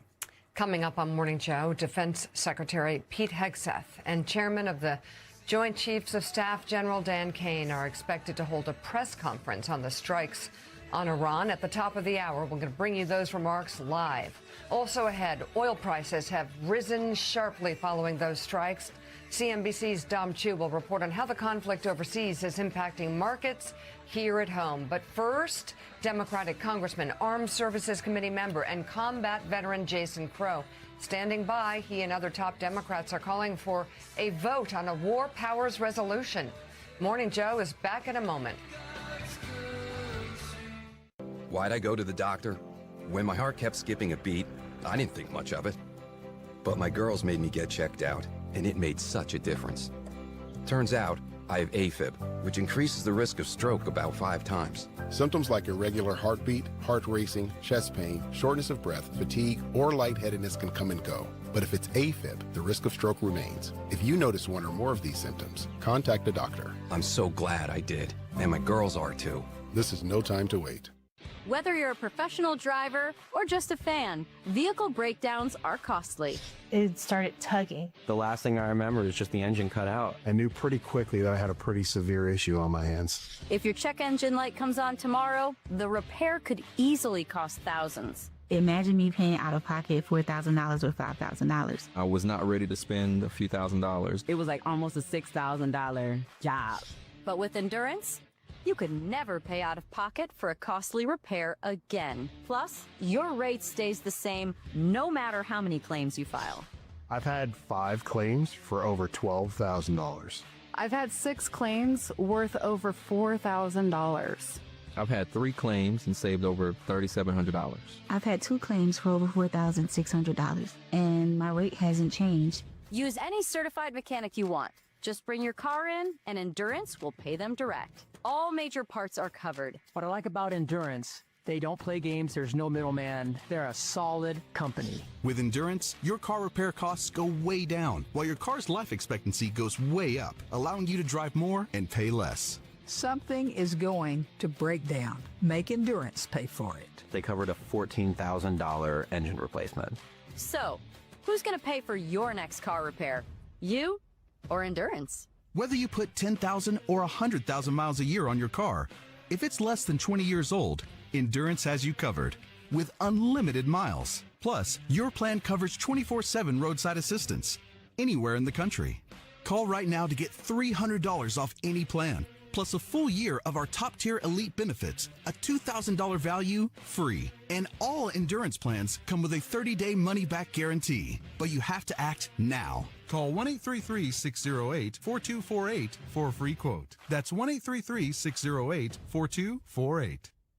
There's the measurement fee, delivery fee, restocking fee. And installation. That's not my department. With Empire's Home Floor Advantage, we have clear, all-inclusive pricing. 800-588-2300 Today. For years, Debbie always hid her smile. It had just become habit. The covering hand, the moment stifle. But with her new teeth from affordable dentures and implants, Debbie now beams with the power of 1,000 suns. Not a hovering hand in sight. Shine on, Debbie. Shine on. Affordable dentures and implants. That's what we do.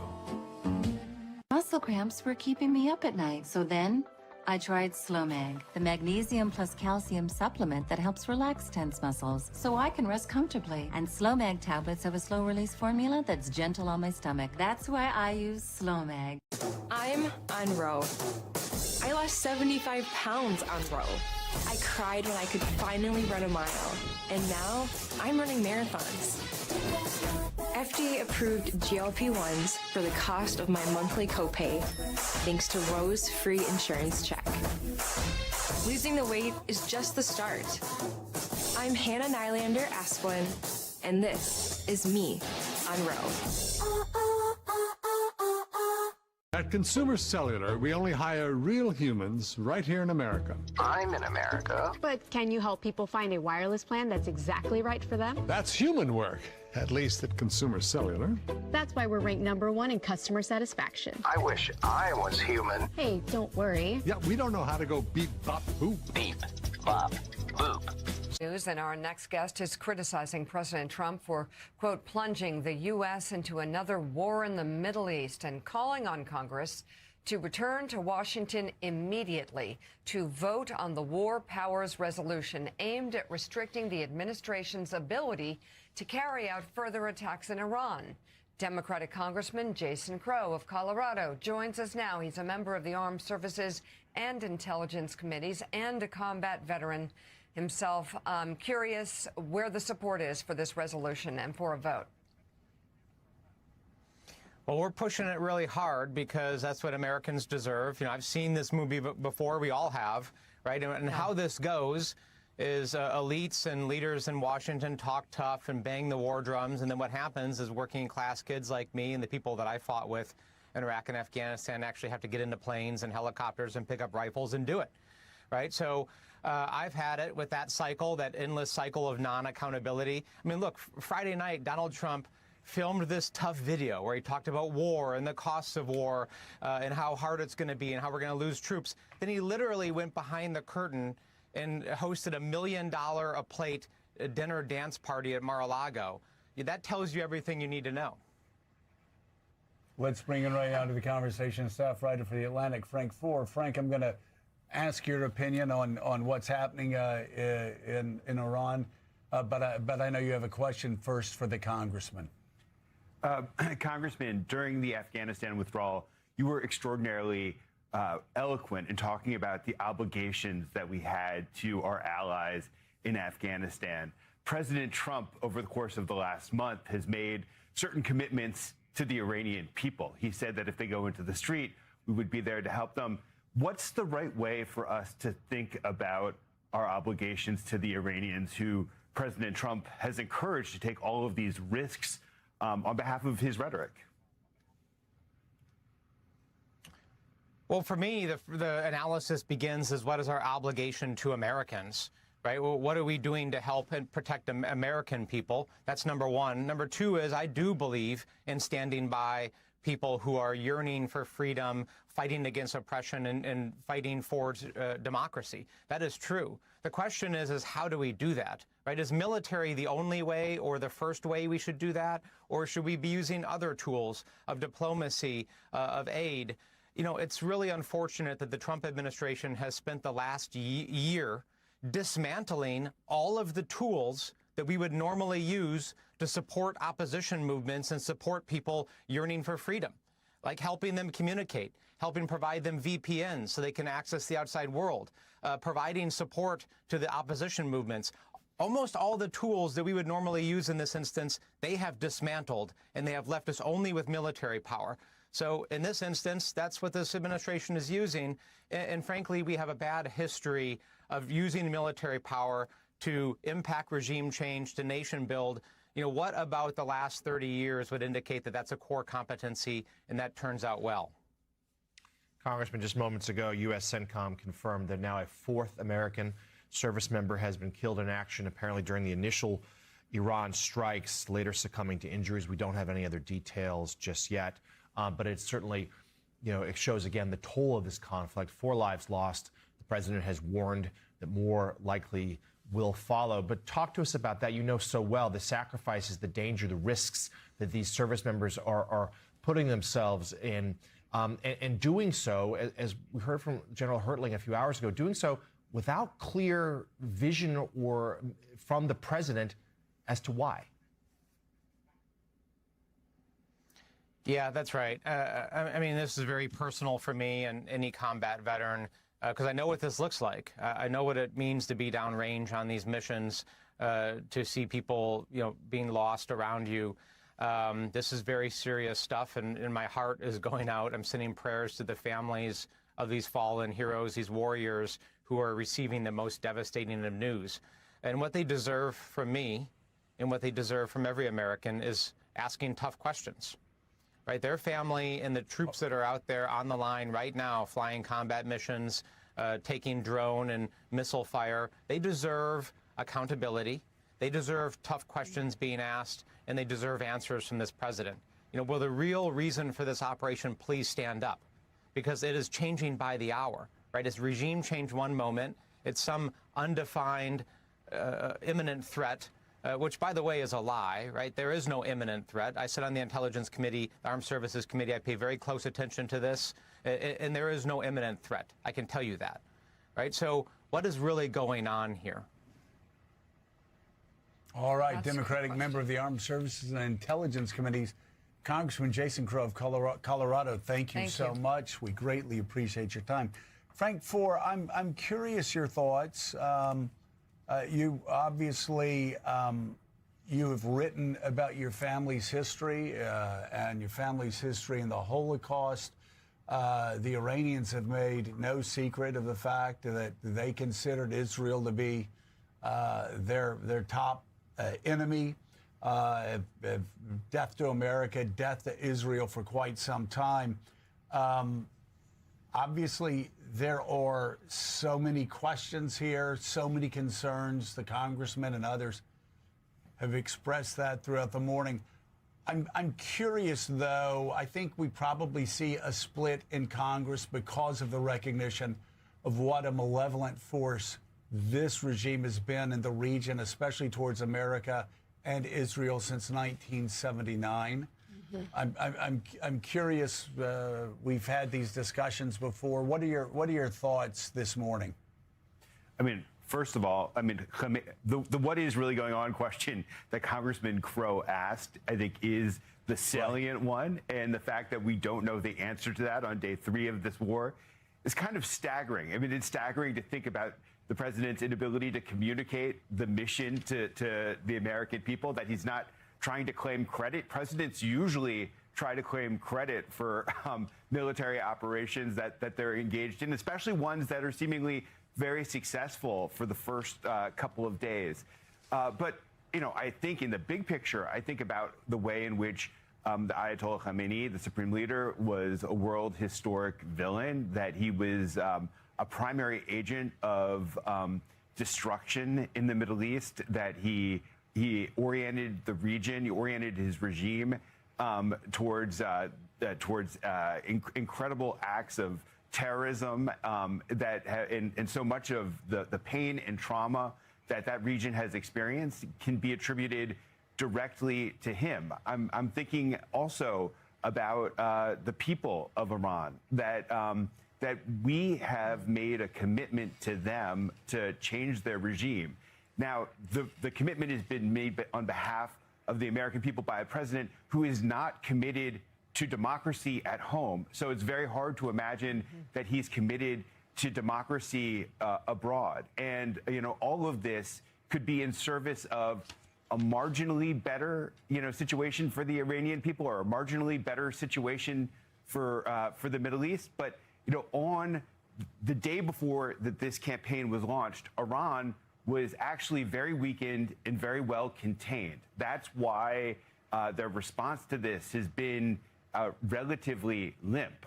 Our ability to shoot down their missiles, coordinated in this incredible tapestry that we have with the Israelis and with our Gulf allies, I think is pretty much proven to be proven that Iran in many ways was a paper tiger at the beginning of this operation. That, as David Ignatius reported a few minutes earlier on the show, their supply of ballistic missiles is dwindling, much more quickly than I think anybody could have expected. And then the one last thing I want to say that I'm thinking about is that we're in the forest of unintended consequences here right now. That presidents we're very reluctant to get involved in regional wars in the Middle East because you never know how they're going to spill over. And right now we're seeing the ways in which escalation is the narrative, that there is a war on Israel's northern front right now, and that there is now, that the Gulf states are going to be entangled in this in new and fresh ways. And in that forest of unintended consequences in an explosive region, we have really no way to know where this is going to go. The Atlantic's Frank Foer, thank you very much. Thank you, Frank. Appreciate it. And coming up, as we await word from the Pentagon this morning, we'll have more on Congress's fight for a war powers vote ahead of the continued military action in Iran. 51 past the hour as we continue to cover the breaking news. Among the many questions this morning following the Iran strikes revolve around the White House argument that President Trump decided to launch the attacks in part because Iran might have been looking to strike U.S. forces in the Middle East, quote, perhaps preemptively. But as Reuters reports, Trump administration officials acknowledged in closed-door briefings with congressional staff on Sunday that there was no intelligence suggesting Iran planned to attack U.S. forces first, two people familiar with the matter said. Sunday's remarks to Congress appeared to undercut one of the key arguments for the war made by senior administration officials. Joining us now, Independent Senator Angus King of Maine. He's a member of the Armed Services Committee and Select Committee on Intelligence. Senator, where do you stand on whether or not the president should have acted alone? And also in terms of working with Congress on this, where do you stand on the War Powers Resolution? Well, certainly I'm going to vote for the War Powers Resolution because I think that's necessary. As I've followed the news over the weekend and been in touch with colleagues, it's boiled down to me to three very simple questions. Why now? Why not? And what's next? Why now? You just touched upon, and I'll echo what Jason Crow just said as a member of Armed Services and Intelligence. I have seen no intelligence, A, that the Iranians are close to a bomb, or B, that they were planning any kind of attack. So one of the things I'm going to be looking for in these briefings is why now? What provoked this? Because the argument that there was going to be a preemptive attack or they were weeks away from a bomb, that appears to be completely untrue. The second question is why not? And what I mean by that is, why not go to the American people and the Congress in order to discuss, understand, identify the risks, because the decision to take our country into war is probably the most important decision that can be made. And the people that wrote our Constitution realized that, and that's why they gave it to the Congress, the people's representatives, so there would be debate and discussion, not the decision in just one hand. In August of 1787, Roger Sherman of Connecticut in the constitutional debate said, it's not a republic if the monarch, if the chief magistrate, that's what they call the president, can single-handedly decide to go to war. And so this idea that you have to go to Congress is not because my feelings are hurt because I haven't been consulted. It's because this is an essential safeguard to how our country's supposed to work. And then the third question, which we can discuss, is what's next? Because they're not going to be able to achieve true regime change and do something for the people of Iran, which I'm totally sympathetic with from the air. I think you've had General Hertling on. No military official will tell you you can fundamentally change the form of government in a country with just airstrikes. And so, where? Senator, I'm sorry, I guess there we go. Go ahead, Jonathan. There we go. Yeah, Senator, thank you for being with us this morning. We know that we're going to hear from we're seeing in the bottom corner of our screen here, the Pentagon officials are going to be making remarks shortly with a briefing as to where things stand. We have yet to get any sort of real coherent message from the president. He's taken some reporters' phone calls. He's put up a couple of videos on Truth Social, but no Oval Office address, nothing like that. What are you hearing from your constituents, people you're talking to? Because the arguments I keep hearing the last 40 hours or so, though, of course, no one's going to miss this regime. No one's going to miss the supreme leader. But there's yet to be a case made as to why this conflict is in the interest of the American people and why American service members are being asked to, in some cases, make the ultimate sacrifice. We have 4 killed already. The president said that number will grow. Well, I checked last night about what the calls were that are coming into our offices over the weekend, and by and large, they were fearful. There were people that didn't understand what was going on and why, and I think that's the point you make is important. That typically, in a situation like this, there's a long lead up where the president and the national security apparatus makes an argument to the American people and to the Congress as to why something like this is necessary. As I said, there couldn't be a more important decision.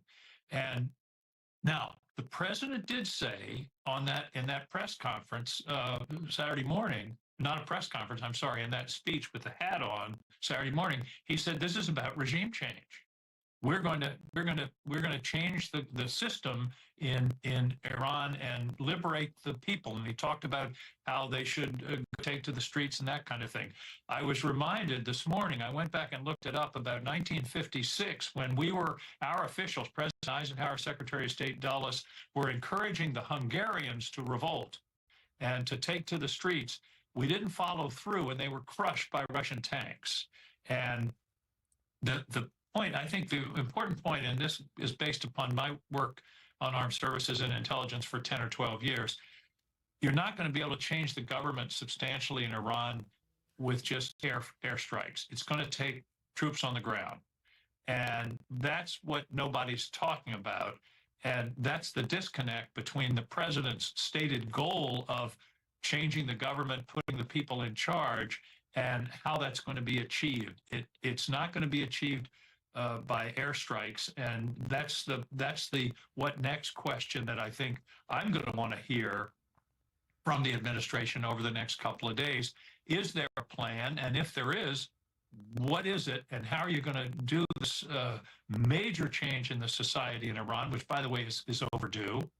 But how are you going to make that happen? Because the people may want to change, but the government has all the guns and a very substantial military force, police force, security forces, and they have the power. And I just hope that we haven't created a situation where we've misled the people of Iran into what could amount to a disaster for them. Senator, lastly, we should spend a moment talking about Israel and their role in this. And in fact, belief it is their weapons actually that killed the supreme leader over the weekend. And to your point about mixed messaging as to why we're doing this, Prime Minister Netanyahu put up a video yesterday saying that basically this is his life's work, that for 40 years he wanted this moment to occur and was working towards it. Talk to us about what you see, from coming from Israel here, at this moment of conflict. Well, there's no question Prime Minister Netanyahu has been pushing for an attack on Iran by the United States and perhaps with Israel's support for as long as I can remember. I mean, this is almost an obsession with him, and that's so. The question is, what was his role in persuading the president to take this action? And by the way, Gaza is a good example of how you can't win these things from the air. There was never a more intensive bombing campaign than in Gaza over the last few years, and Hamas is still standing. And so that's what is really worrying me is next steps here, and where does this go if indeed the ultimate desire is to fundamentally change the government in the country of Iran. We have taken a very perilous step here. It could work, by the way. It could work. The numbers could overwhelm the security forces. It could work, but there are huge risks, and those risks should have been discussed with the people of the United States before this precipitous action was taken.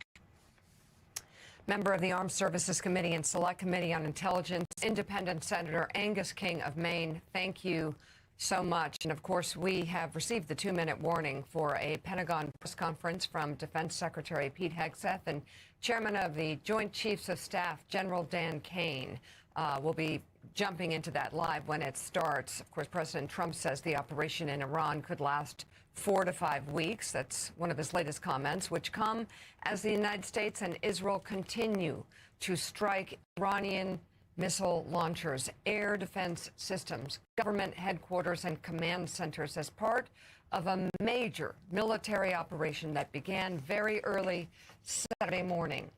The Iranian Red Crescent Society says at least 555 people have been killed in Iran so far.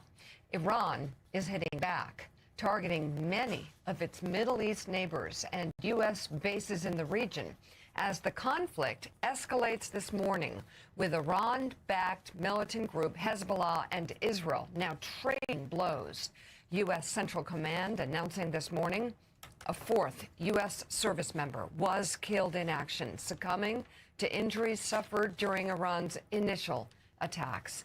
As President Trump says, there, quote, likely will be more. As the fighting continues, many questions remain about what comes next. Iran's top national security leader said Tehran will not negotiate with the United States. President Trump says he is open to speaking with Iran's new leadership, but did not say whom he was referring to. He told ABC's Jonathan Karl that the U.S. had identified possible candidates to take over Iran, but they too were killed in the initial attack. The New York Times has analysis on the future of the Iranian regime. It reads in part, quote, the Islamic Republic, already weakened and unpopular, is now further diminished. Its power at home and in the region at one of its lowest ebbs since its leaders took power during the revolution that overthrew Iran's American-backed Shah back in 1978 and 79. Even if the regime does not fall, which remains the stated aim of President Trump, this massive attack is likely to have strategic consequences in the Middle East comparable to the collapse of the Soviet Union. And as Tom Friedman had said, there was, there's very much a possibility, if this goes right, of actually changing the dynamics in this entire region for the first time since 1979. A lot of questions, though. It seems right now the most important thing for this administration to do, according to the many voices that we're hearing out there, is to communicate its aims, be more specific with the American people, go before the American people, possibly even Congress, and explain what's going on, what the aims of this are, what the motivation was, and really what it will take for the United States to cease military operations, which right now, in my conversation with the president on Friday, suggested it might last 2 weeks. We're hearing now 4 to 6 weeks. Some reporting from David Ignatius out of the Gulf this morning. that the Iranians may have lost 50% of their supply, and it's been depleted. And here is the Defense Secretary and the Chairman of the Joint Chiefs. Let's listen in. With Admiral Brad Cooper, the CENTCOM commander, across the CENTCOM AOR, our leadership and troops, as you would expect, doing a fantastic job. 2 days ago, under the direction and direct orders of President Donald J. Trump, the Department of War launched Operation Epic Fury, the most lethal, most complex, and most precise aerial operation in history. For 47 long years, the expansionist and Islamist regime in Tehran has waged a savage, one-sided war against America. They didn't always declare it openly, except for their constant chants of death to America. They did it through the blood of our people. Car bombs in Beirut, rocket attacks on our ships, murders at our embassies, roadside bombs in Iraq and Afghanistan, funded and armed by Iranian Quds Force and IRGC killers. My generation of veterans carry the names of brothers who never came home. Brothers butchered by Iranian-backed roadside bombs and well-armed militias, thousands of our own. We didn't start this war, but under President Trump, we are finishing it. Their war on Americans has become our retribution against their Ayatollah and his death cult. It took the 47th president, a fighter who always puts America first, to finally draw the line after 47 years of Iranian belligerence. He reminded the world, as he has time and time again, being an American means something unbreakable. If you kill Americans, if you threaten Americans anywhere on earth, we will hunt you down without apology and without hesitation, and we will kill you. President Trump has also been very consistent. Crazy regimes like Iran, hell-bent on prophetic Islamist delusions, cannot have nuclear weapons. It's common sense. Many have said it, but it takes guts to actually enforce it, and our president has guts.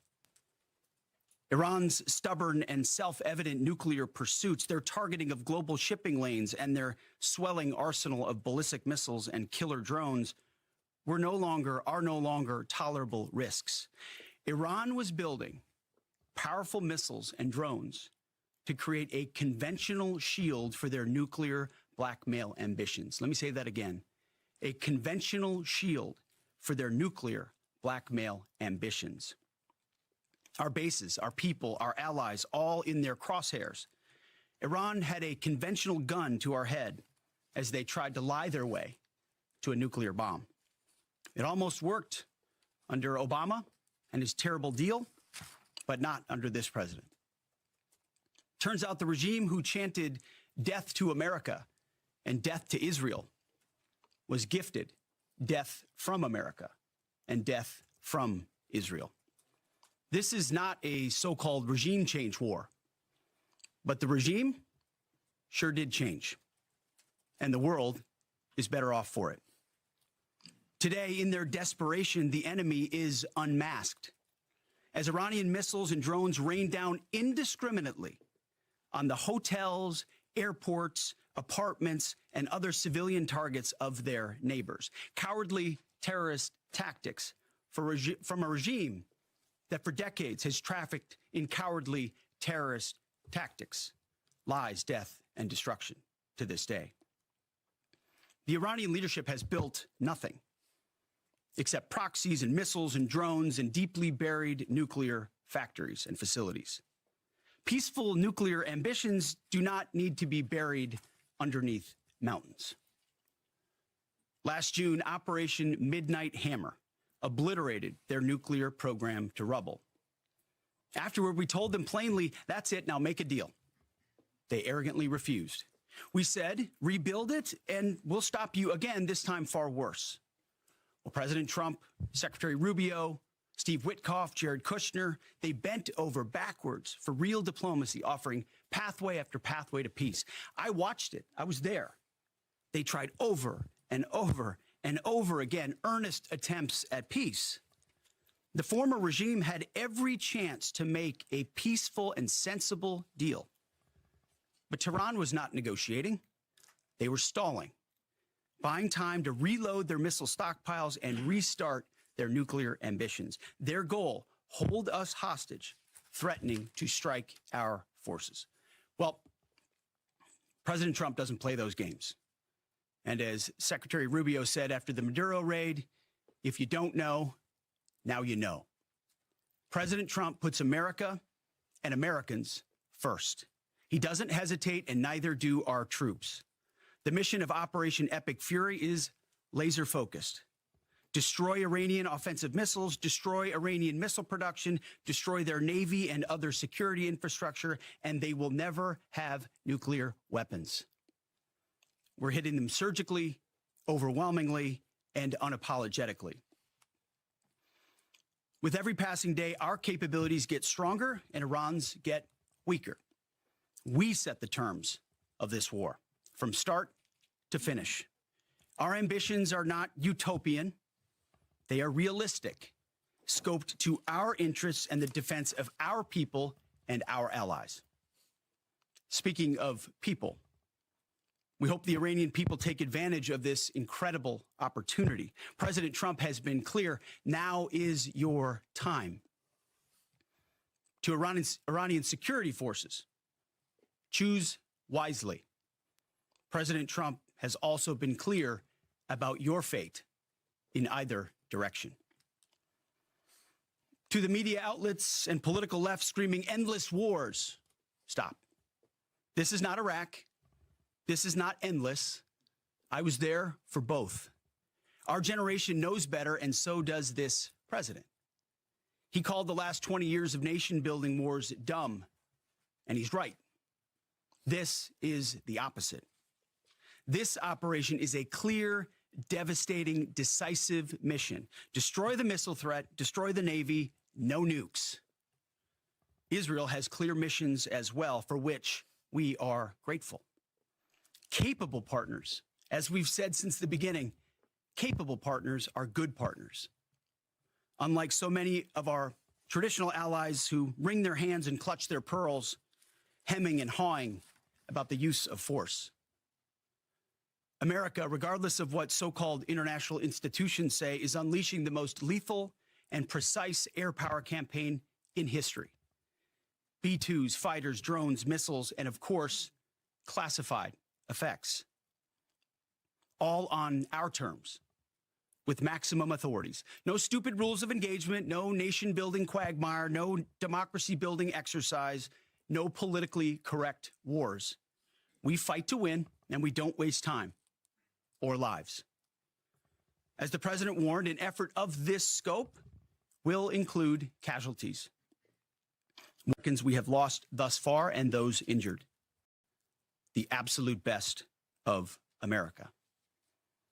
May we prosecute the remainder of this operation in a manner that honors them. No apologies, no hesitation, epic fury for them and the thousands of Americans before them, taken too soon by Iranian radicals. Before I turn it over to General Kane for the operational update, let me speak straight to you, the Joint Force, our warriors on the front lines.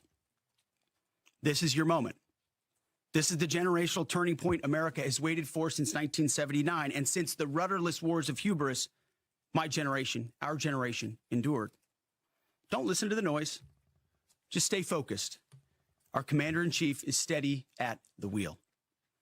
We face a determined enemy, but you are better. But we must prove it every single day. History doesn't care if we're tired, if we're scared, or if the fight feels big. It demands warriors who rise anyway. Peace through strength, the warrior ethos, lethality, unity of purpose, those are not slogans. They're the beating heart of what it means to wear the uniform, that uniform. You think clearly under fire, you act decisively in chaos, you uphold the Constitution, and you uphold our country without hesitation. We are not defenders anymore. We are warriors, trained to kill the enemy and break their will. History is watching. Be the force you swore an oath to be: focused, disciplined, lethal, and unbreakable. We will finish this on America First conditions of President Trump's choosing, nobody else's, as it should be. And know this above all, President Trump and I have your back, always. Through fire, through criticism, through fake news, through everything. We unleash you because you are the best, most powerful, most lethal fighting force the world has ever seen. May Almighty God watch over you and his providential arms of protection extend over you. Godspeed, warriors, and keep going. General Kane, over to you. Thank you, Mr. Secretary, and good morning, everyone. The purpose of my portion of the briefing today is to update you and the American people on the actions taken thus far. The briefing will discuss the preparation, the planning, setting the force, the early operations, and how we're assessing the progress thus far. So let's get started. On Saturday, 28 February, at 01:15 Eastern Standard Time, 9:45 a.m. local Tehran time, on the orders of the President of the United States, U.S. Central Command, under the command of United States Navy Admiral Brad Cooper, commenced Operation Epic Fury. As I said, I'm going to walk you through the initial phases of the operation, but first, I want to express my deep condolences and the condolences of the Joint Force to the Department of War personnel killed and wounded in actions thus far. As the Secretary said, they're heroes and represent the best of our nation has to offer. They're true examples of what selfless service means. Our deepest and heartfelt condolences are with their families, their friends, and their units. We grieve with you, and we will never forget you. Additionally, I stand here before you today grateful for each service member, planner, logistician, operator across our joint force, for our Department of War civilians, our intelligence community teammates, our interagency teammates who continue to stand in harm's way alongside us. I am proud of all of you as you take the fight to the enemy, and we are the best in the world at integrating, period. I want to extend my personal gratitude to the dedicated commanders and senior enlisted leaders and the enlisted members of the Joint Force who are fighting this fight across the CENTCOM AOR. In addition to Admiral Cooper and Fleet Master Chief Compton, I want to highlight a few today. U.S. Army Central Command Commander Lieutenant General Pat Frank, who, along with his team, are fighting the counter-missile and counter-drone fight. United States Navy Central Command Commander Vice Admiral Kurt Renshaw and his team, who are engaged with the Iranian Navy and projecting American naval combat power from the seas. And United States Air Force Central Command Commander Lieutenant General Derek France and his leadership team, who are crushing Iranian targets from the air. I want to highlight the support to the CENTCOM fight from other combatant commands who are directly involved with this effort, to include U.S. Spacecom, U.S. Cybercom, and U.S. UCOM. I also want to specifically call out United States Transportation Command and U.S. STRATCOM for their contributions to this fight. We cannot project American combat power at the time and place of our choosing without both. And finally, I want to express how deeply thankful I am for the continued service and sacrifice of the entire Joint Force and their families. Their unwavering commitment and dedication are the cornerstones of this effort. So let me start with a few details. First, to be clear, as the Secretary said, this is not a single overnight operation. The military objectives that CENTCOM and the Joint Force have been tasked with will take some time to achieve, and in some cases will be difficult and gritty work. We expect to take additional losses, and as always, we will work to minimize U.S. losses.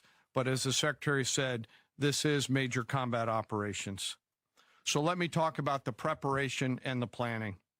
On February 28th, the full strength of America's armed forces came together in a unified purpose against a capable and determined adversary. The United States Army, Navy, Marine Corps, Air Force, Space Force, Coast Guard, and our reserve components integrated across our combatant commands and began coordinated operations with the Israeli armed forces of an unprecedented scale. As the Secretary laid out, our military objectives are clear. Our mission is to protect and defend ourselves and, together with our regional partners, prevent Iran from the ability to project power outside of its borders and be ready for follow-on actions as appropriate. Across every domain, land, air, sea, cyber, the U.S. Joint Force delivered synchronized and layered effects designed to disrupt, degrade, deny, and destroy Iran's ability to conduct and sustain combat operations. On the U.S. side, this marked the culmination of months and in some cases years of deliberate planning and refinement against this particular target set. From precision strikes against key military infrastructure to persistent intelligence and targeting integration to the close coordination of the components across vast distances, this operation again demonstrated America's reach, readiness, and professionalism, and that of our joint united force. It was historic not only in the operational scope, but in the level of joint integration displayed across every element of the joint force. And as I said earlier, this work is just beginning and will continue. So now to talk a little bit about setting the force and setting the theater. On the order of the Secretary of War over the last 30 days to reinforce deterrence and provide the President with credible options should action be required, the Joint Force began to systematically reposition assets and personnel across the region. These movements ensured that U.S. forces remained postured, protected, and ready to respond decisively for any emerging threat. This deployment included thousands of service members from all branches, hundreds of advanced fourth and fifth generation fighters, dozens of refueling tankers, the Lincoln and Ford Carrier Strike Group and their embarked air wings, sustained flow of munitions, fuel, supplies, all supported with command and control, intelligence, surveillance, and reconnaissance network. And the flow of forces continues today. In fact, Admiral Cooper will receive additional forces even today. This rapid buildup of forces demonstrated the Joint Forces' ability to adapt and project power at the time and place of our nation's choosing. I want to highlight a couple specific cases for you. The Gerald R. Ford Carrier Strike Group, which many of you know was down in the Western Hemisphere, redeployed across the Atlantic to set the theater. The ship, her crew, their families, and the entire strike group took a deep breath and, as they always do, began planning to conduct combat operations. The integrated Reserve and National Guard forces have continued to demonstrate the value of America's reserve forces, including the Wisconsin Army National Guard operating in Kuwait and Iraq, and Air National Guard units from a variety of states to include Vermont and Virginia. In the case of the Vermont Air National Guard and the 158th Fighter Wing, they were mobilized for Operation Absolute Resolve and then were tasked to take their F-35As across the Atlantic instead of going home to be prepared to support this operation. The same is with our Air National Guard and Air Force Reserve Command tanker and mobility forces, who stepped right out of their civilian jobs to deploy and to protect the region. Lastly, I want to highlight the unsung heroes of warfare, our American logisticians and sustainment force, those who quietly work every day behind the scenes to project and sustain America's combat power. Our leaders from World War II were right when they said professionals do logistics. As regional tensions rose, the Joint Force elevated our force protection measures on the order of the Secretary and repositioned discreetly civilians and non-essential personnel designed to ensure the safety and security of our joint force. By the time operations began, only essential forces remained on our bases and in theater, all ready, capable to respond. So now let me move to H hour. At 3:38 p.m. on Friday, February 27th, the United States Central Command, through the Secretary of War, received the final go order from President Trump. The President directed, and I quote, "Operation Epic Fury is approved. No aborts, good luck, close quote. In the region, every element of the joint force made their final preparations. Air defense batteries readied themselves, checking their systems to respond to Iranian attacks.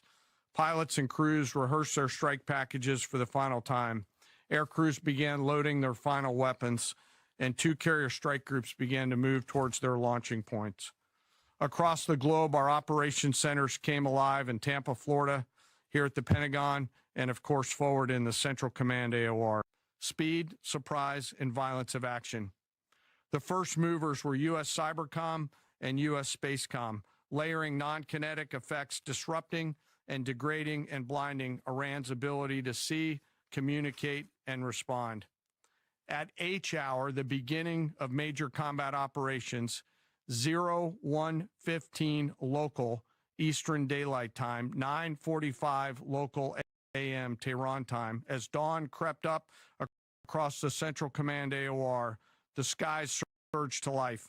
More than 100 aircraft launched from land, sea, fighters, tankers, airborne early warning, electronic attack, bombers from the States, and unmanned platforms, forming a single synchronized wave. This was a daylight strike based on a trigger event conducted by the Israeli Defense Forces, enabled by the U.S. intelligence community. The first shooters at sea were Tomahawks unleashed by the United States Navy, closed in on Iranian naval forces, and began to conduct strikes across the southern flank in Iran. On the ground, forces fired precision standoff weapons, measured, deliberate, precise, and lethal. This was a massive, overwhelming attack across all domains of warfare, striking more than 1,000 targets in the first 24 hours. We are now roughly 57 hours into the operation. In the initial phase, CENTCOM's focus was systematic targeting of Iranians' command and control infrastructure, naval forces, ballistic missile sites, and intelligence infrastructure designed to daze and confuse them. Coordinated space and cyber operations effectively disrupted communications and sensor networks across the area of responsibility, leaving the adversary without the ability to see, coordinate, or respond effectively. The combined impact of these strikes, swift, precise, and overwhelming, has resulted in the establishment of local air superiority. This air superiority will not only enhance the protection of our forces, but also allow them to continue the work over Iran. Over the course of the last 2 days, the Joint Force has launched hundreds of missions from land and sea and delivered tens of thousands of pieces of ordnance. The effort continues to scale. This included American B-2 bombers, which again, similar to Midnight Hammer, flew a 37-hour round-trip sortie from the continental United States, dropping precision, penetrating munitions on Iranian underground facilities across the southern flank and slightly deeper. Additionally, Israel has separately executed hundreds of sorties against hundreds of targets. Beyond Air Force and Navy aircraft strike packages, coordinated salvos of precision standoff weapons from across the region have neutralized hundreds of pre-planned targets. As I mentioned earlier, in support of these kinetic operations, U.S. Cybercom and Spacecom have continuously layered effects to disrupt, disorient, and confuse the enemy. I will note that this operation had several combat firsts, which I'll allow at some point in the future Admiral Cooper to talk about since he owns the AOR. While we've prosecuted a relentless offensive campaign, our defense has been equally important. Across the theater, operations have remained steady and disciplined. Once again, our integrated air and missile defense network is performing exactly as it's intended. U.S. Patriot and THAAD batteries, along with ballistic missile defense-capable Navy destroyers, continue to coordinate and execute intercepts with precision and consistency. I wish that every American could hear the voice communications like I have as these joint operations centers remain calm, focused, and cool while executing under fire over and over again. Collectively, these systems have intercepted hundreds of ballistic missiles targeting U.S. forces, our partners, and regional stability. The threat from one-way attack UAVs has remained persistent. Our systems have proven effective in countering these platforms, engaging targets rapidly. Each intercept represents hundreds of hours of training, readiness, and technology all coming together to work as designed. We will remain vigilant in the counter UAV fight. And the defense of the region is not ours alone. As the threat grew, our partners surged in beside us. Air defense batteries in Qatar, the UAE, Kuwait, Jordan, and Saudi Arabia joined the fight, proof positive that years of training, trust, and hard-earned integration pay off. I am aware of the loss of 3 U.S. Air Force F-15Es overnight in the region. I am grateful for the safety of the crews, and we know that this was not from hostile enemy fire. As this matter's under investigation, I'll not comment further on this. Let me close. Operations will remain active across the theater and across the globe. The U.S. forces are postured not only to maintain pressure, but to respond and adapt as required. Operation Epic Fury stands as a reminder of what the United States military uniquely delivers: the ability to project power on a global scale with speed, surprise, precision, and overwhelming force when and where our nation requires it. What we've demonstrated over the past several days reflects years of investment in readiness, joint integration, and professionalism of the joint force. As major combat operations continue across CENTCOM, we remain engaged globally. America's joint force retains the credibility, capacity, and flexibility to respond to any contingency anywhere in the world at any time. To those who would test our resolve or threaten the United States, our allies, or our interests, understand clearly we can reach you, we can sustain the fight, and we can scale the fight, and we will prevail. To the American people, your joint force remains steady, frosty, calm, and focused. Your service members are trained, disciplined, and determined. We understand the risks of this mission and the weight of the responsibility that we carry. We also recognize that our families also shoulder the burden at home. You are a part of this too.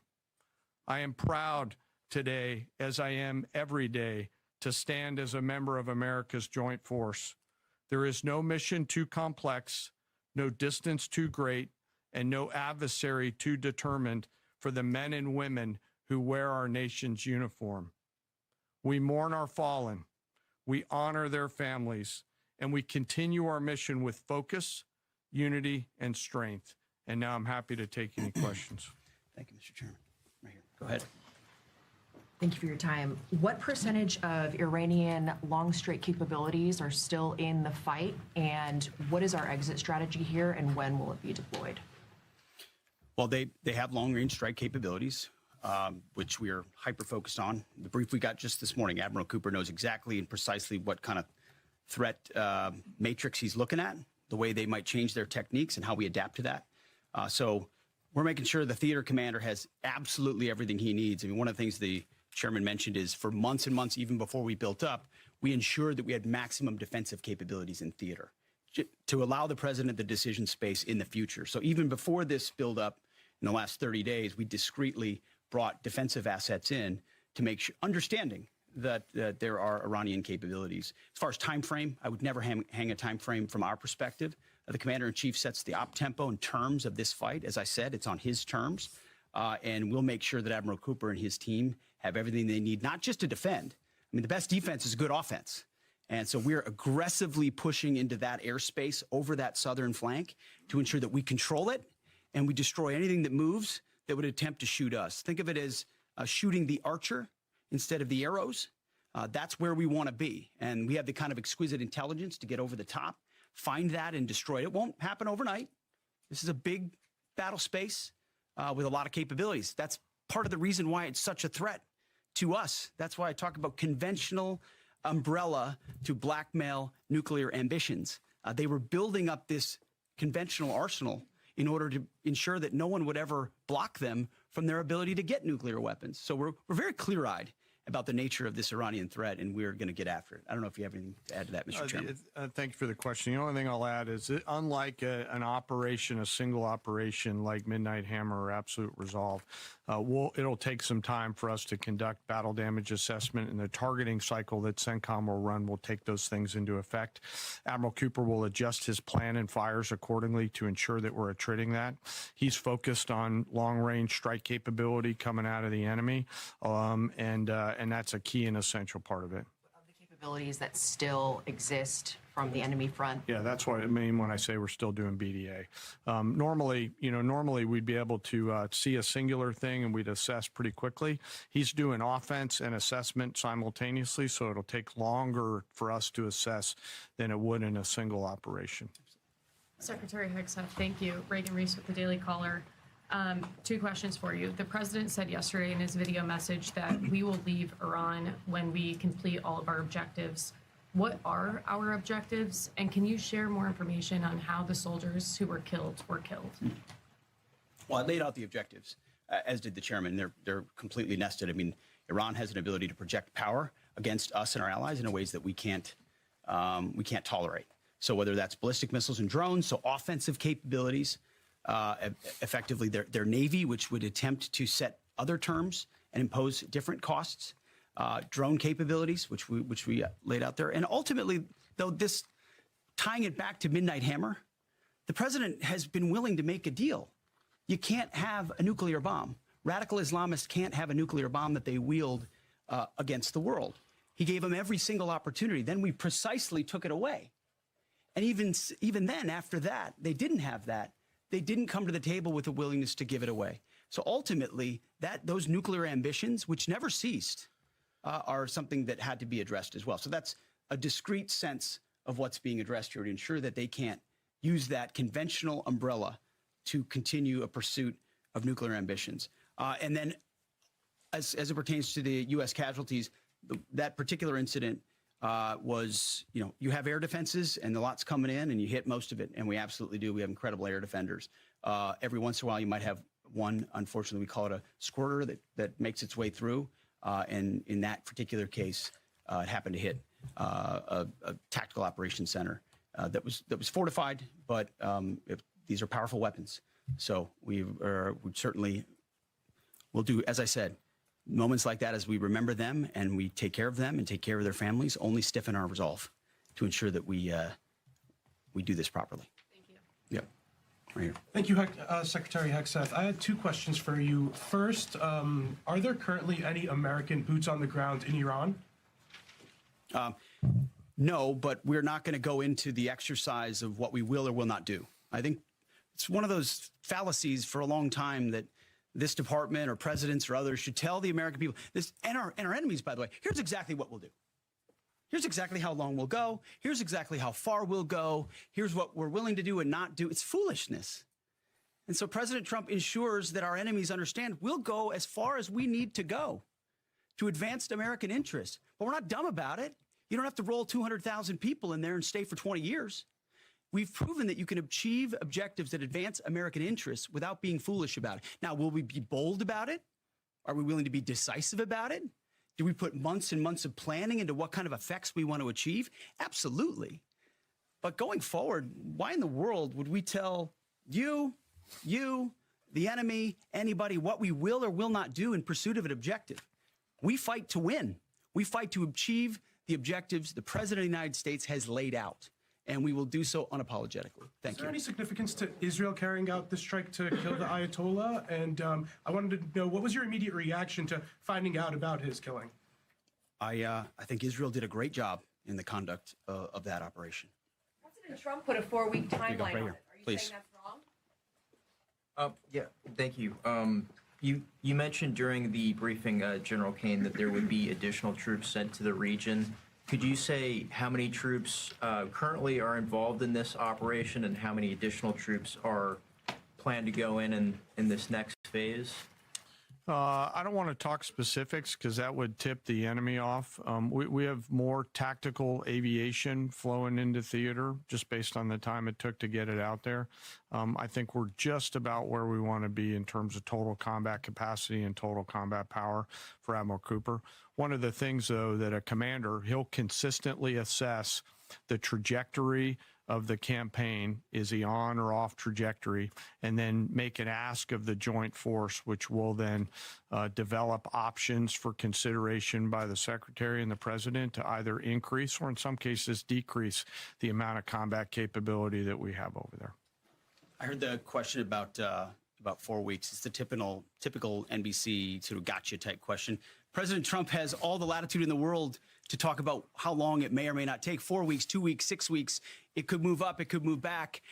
We're going to execute at his command the objectives we've set out to achieve. And what he has shown an ability to do that other presidents can't quite seem to have the aperture to do. Well, I mean, Joe Biden didn't even know what he was doing, is to look for opportunities and off-ramps and escalations for the United States that creates new opportunities to execute what we need on our own timeline. So you can play games about 4 weeks, 5 weeks. He has all the latitude, and I'm glad he does, because there's no better communicator than our president expressing those things.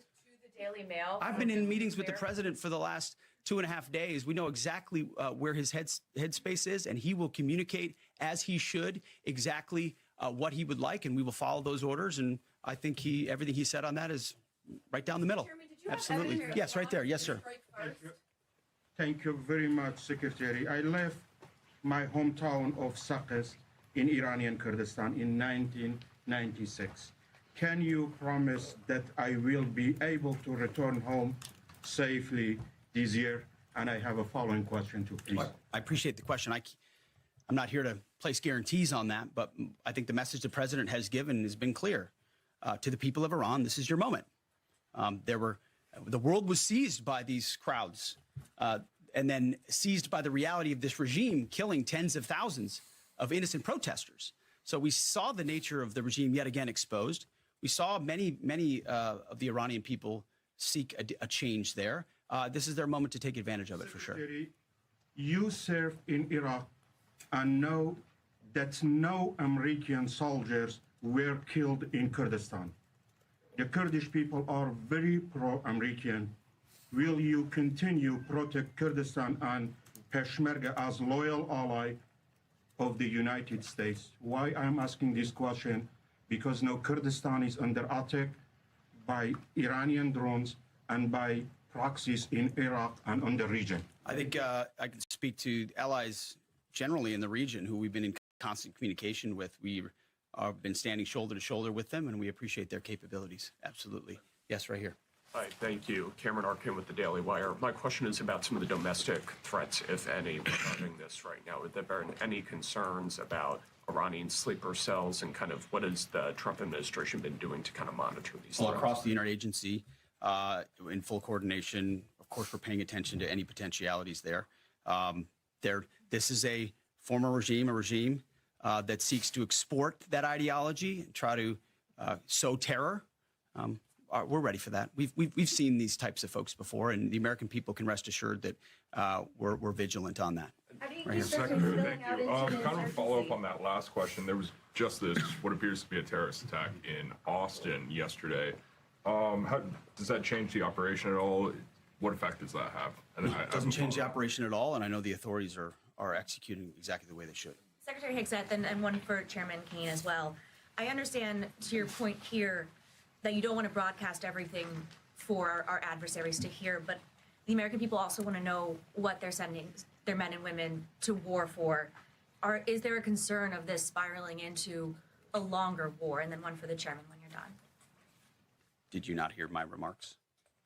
I mean, we're ensuring the mission gets accomplished, but we are very clear-eyed, as the president has been, unlike other presidents, about the foolish policies of the past that recklessly pulled us in to things that were not tethered to actual clear objectives. So we know. We have plans, we have generals, we have chairmen, we have commanders, CENTCOM commanders, Admiral Cooper, who's executing very deliberately to ensure outcomes that I laid out are accomplished. But we would never, in front of a press pool, lay out how long that may take. The mission for our warfighters, which is what matters to us, is very, very clear. And they're executing it right now violently. For the chairman, quickly, I have one for the chairman. You said this is not a one-night operation. It will take time to achieve the goals. What would be the goal line here for you? I think the Secretary laid out the military objectives, and that's what we execute against is the military objectives. Last one right here. Uranium is. Thank you, sir. As you've said, there are a large amount of U.S. service members that are in harm's way right now. What is your prayer for them? First of all, my prayer for them is that I do pray for them. My wife prays for them. Our family prays for them. Our cabinet prays for them. None of this is done on a whim.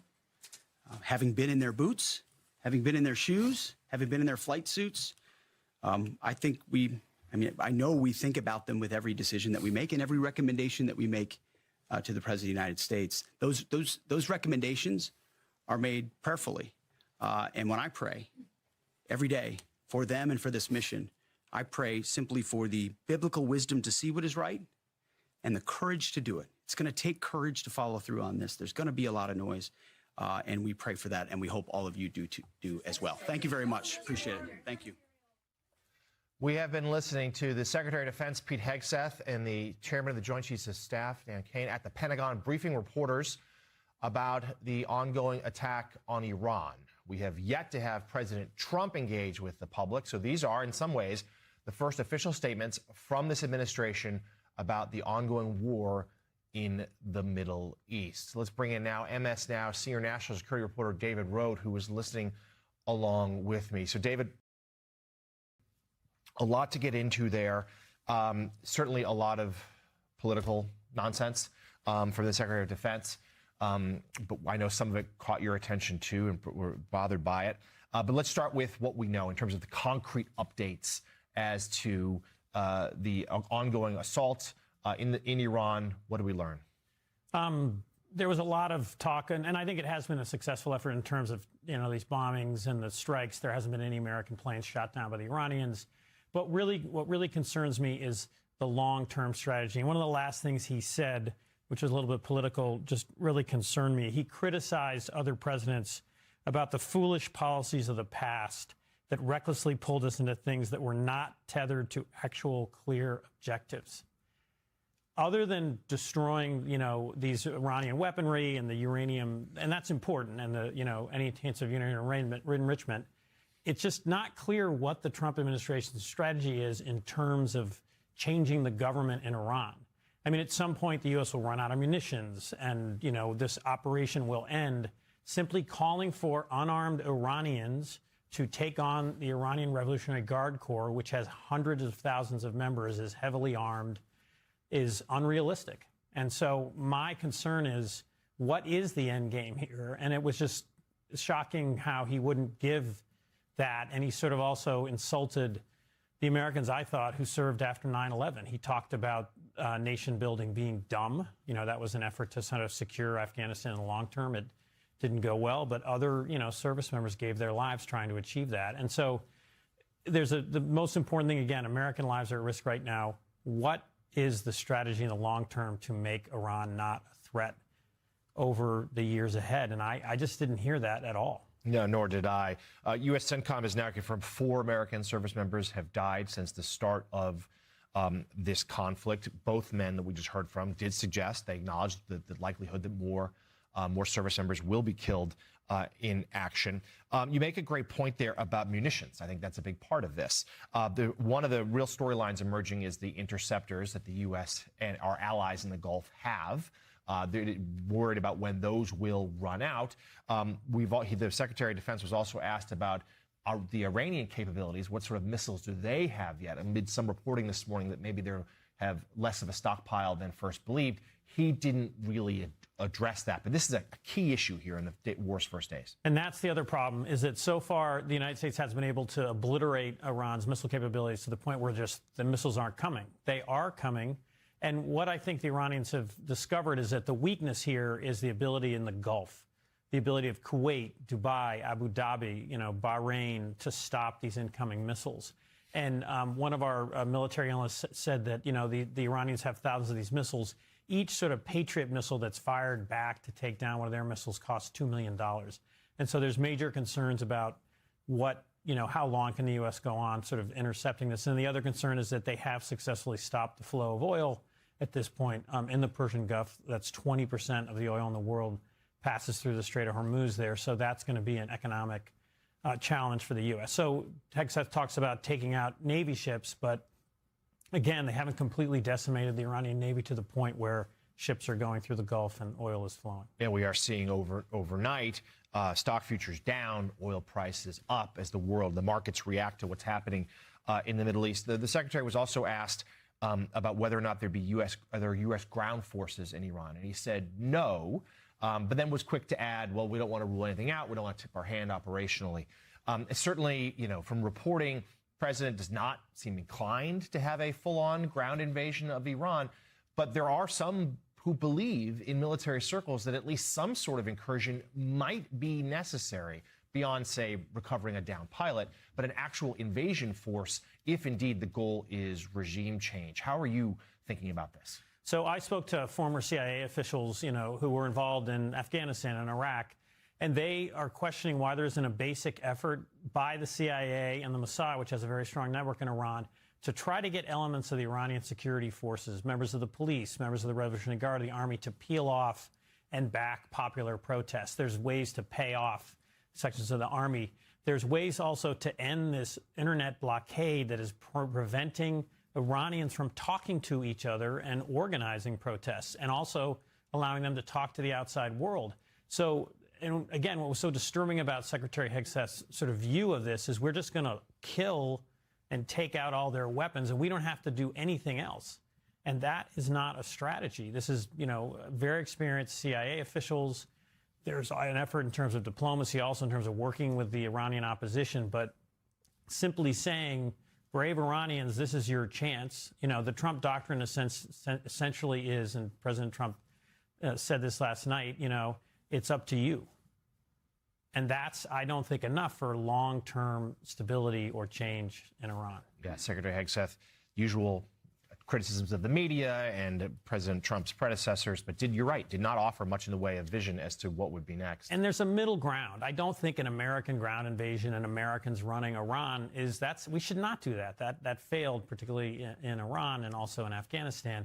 But there's a middle ground where you can do more to help the Iranian opposition. It's not simply, this is warrior ethos. We're just going to kill you and take out your weapons and you're just going to give up or disappear. This is an ideological movement. I saw it myself. Members of the Taliban wanted to fight and die. Americans, there are members of the Iranian Revolutionary Guard who want to fight and die and be martyrs. So you're not going to frighten them into just giving up. That was the chairman of the Joint Chiefs of Staff and the Secretary of Defense live at the Pentagon.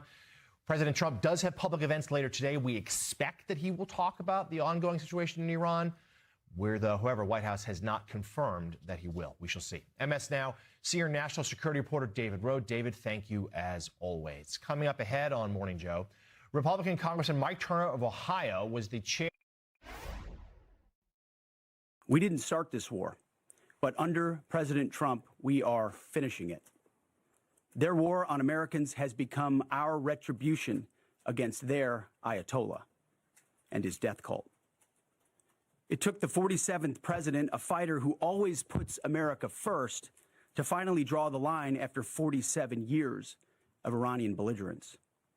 He reminded the world, as he has time and time again, being an American means something unbreakable. If you kill Americans, if you threaten Americans anywhere on earth, we will hunt you down without apology and without hesitation, and we will kill you. Last June, Operation Midnight Hammer obliterated their nuclear program to rubble. Afterward, we told them plainly, that's it, now make a deal. They arrogantly refused. We said, rebuild it, and we'll stop you again, this time far worse. Well, President Trump, Secretary Rubio, Steve Witkoff, Jared Kushner, they bent over backwards for real diplomacy, offering pathway after pathway to peace. I watched it. I was there. They tried over and over and over again earnest attempts at peace. The former regime had every chance to make a peaceful and sensible deal. But Tehran was not negotiating. They were stalling, buying time to reload their missile stockpiles and restart their nuclear ambitions. Their goal, hold us hostage, threatening to strike our forces. That was Defense Secretary Pete Hegseth moments ago delivering the Trump administration's first briefing since the attacks on Iran began this weekend. Secretary Hegseth was joined in the briefing room by Chairman of the Joint Chiefs of Staff, General Dan Kane, who provided a detailed timeline of when the attacks began.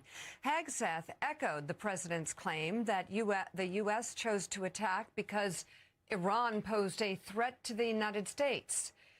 He also said the mission is to destroy Iranian military threats and nuclear capabilities, and also noted that there are currently no U.S. troops on the ground in Iran.